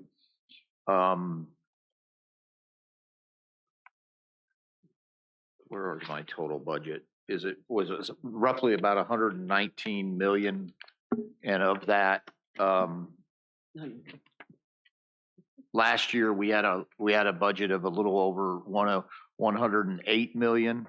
And obviously, to keep it into perspective, the county portion, the non-school portion was for what we've got plugged in, and you haven't obviously done reductions or cuts or anything like that, is a little bit over 3 million. So the rest is the schools, which is a little bit, I think, over almost 6 million more that they're asking. So just to give you the perspective, I realize that, like I said, you haven't got into the cutting or the reductions or moving things around, and that's the direction that we'll need next. Mr. Chair. Mr. Chairman, Hang on a second. Ms. Kupka first, and I'll come back to you, Mr. Collins. So what Ms. Bender is referring to, it's the cost of competing adjustment rate. And there are certain counties which are eligible for it, and then others are not. And in order to be eligible for it, they have to be written into the state budget. Mr. Collins, do you have a question or comment? yes, sir. Go ahead. I would ask the board to approve the school board a budget by appropriation this year, so we could fulfill the will of the board. Thank you. Thank you, Mr. Collins. Mr. Miller, do you have something you needed to? Yeah, just on the back of one of your sheets, where it says the historic revenue data and preliminary budget. So the revenue that we do have a good firm grasp on, keeping everything the same and not really addressing anything else, is 110 million, almost 111 million dollars is what you would have available for this year. Now, that does not include, Ms. Hahn, do you want to explain what that does not include? So this includes estimated numbers from the compensation board, because again, that's state budget. And they have put out on their site estimated budget. So that includes that for the sheriff's office, Commonwealth Attorney's Office, Treasurer, Commissioner of Revenue, and the clerk of the court. I did get the current land book from the Commissioner of Revenue, so the real estate taxes, that's pretty firm. But when you get into your personal property taxes and everything, that is what I'm waiting on information. So right now, it just shows the numbers from last fiscal year, or for the year we're in right now, and those will change. But as you can see from the preliminary expenditures and the preliminary revenues, we are about a little over, not quite 8 million difference. Understood. And so looking at the school funds, at least what I'm seeing is it's estimated that there's a 1.5 million increase in revenues. Is that my correct understanding? Yes. So what I put into that revenue spreadsheet, I'm glad you asked that, is when I looked up here from this, if the budget amendments do not get approved, we go back to the approved biennial budget from last year. Okay. Which, that if you see the top number, that 35 million, but that includes an approved, in the prior year, they had the construction money. Understood. And I don't believe that Dr. Boyd has captured that in his expenditure, so that would be a little bit lower, but those are the numbers that I used in the preliminary revenue. Understood. So nearly all that increase is really coming from the estimated state increase for schools. So the Going to 110.9. Yeah, so 10 that when million. you go on, and he also, Dr. Boyd used higher ADM. Correct. Than Dr. Benson had in the current year budget. Correct. So yes, and the budget was slightly increased from fiscal year 23 to 24. Okay. Based on what was approved back last June. Okay, it's a big delta. Does anyone have any comments or questions about the revenue? Okay, Ms. Gilka, Mr. Stonehill. Mr. Collins? Did Mr. No, Collins get a copy of the revenue? I understand. I'm sure we can get him a printed copy as well. That I know, I believe Mr. Collins likes it in hard copy, but this is the situation we have right now. So, okay. Well, So I guess we have, next steps. What would you, I mean, we can package this all together. We've got the direction about the positions. We got the direction about, some of the other things that are going on. And hopefully we'll have some better numbers on revenue. I know, they're working with us on that, but I think there was something that they were still working through to get the accurate numbers. Then we'll, we can come back and have a fuller discussion about how to attack the Delta. Because I think that's where we are now heading. we'll have to figure out what either change directions on some things, or B, Yes, sir. And figure out how to so get more revenue. we've got you slated in. We would be here. I think we're here next week, aren't we? Are we here next week? Next Thursday, if you Next Thursday. still want to have a budget meeting. Do you think we'll have more concrete revenue data at that point? So or- I did talk to the Commissioner of Revenue's office early this afternoon, and they have received all of the information back, have it loaded in. There were some things in the system that they've worked through, and they need to work with the treasurer's office on something to make sure everything gets loaded in order for her to give me the reports. Okay.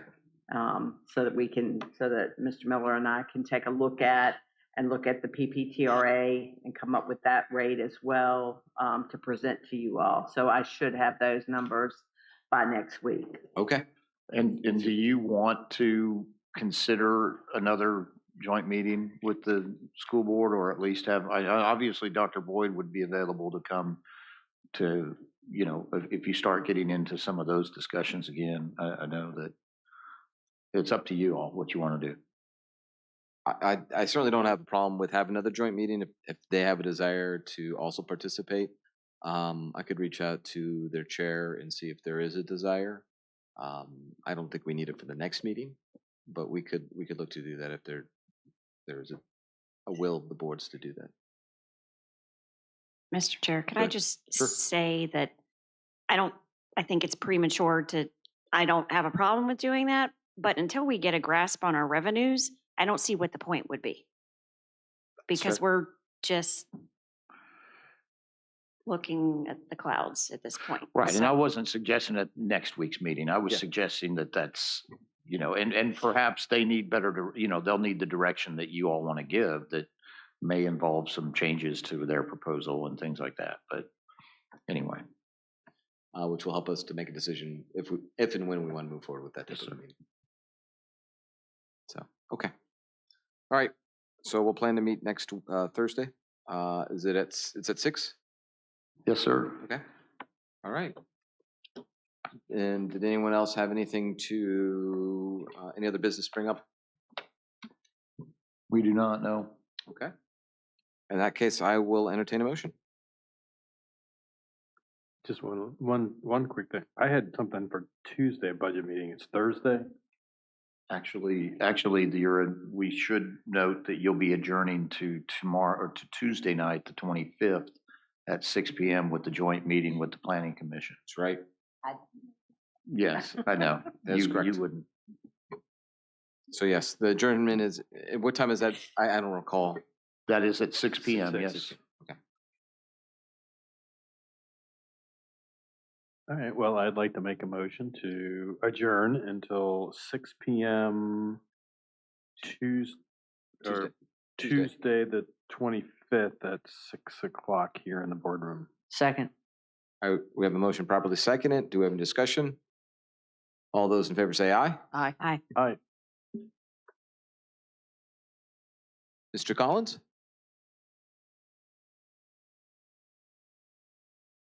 Okay, we'll assume that you abstain. Chair votes aye, motion carries. We are adjourned.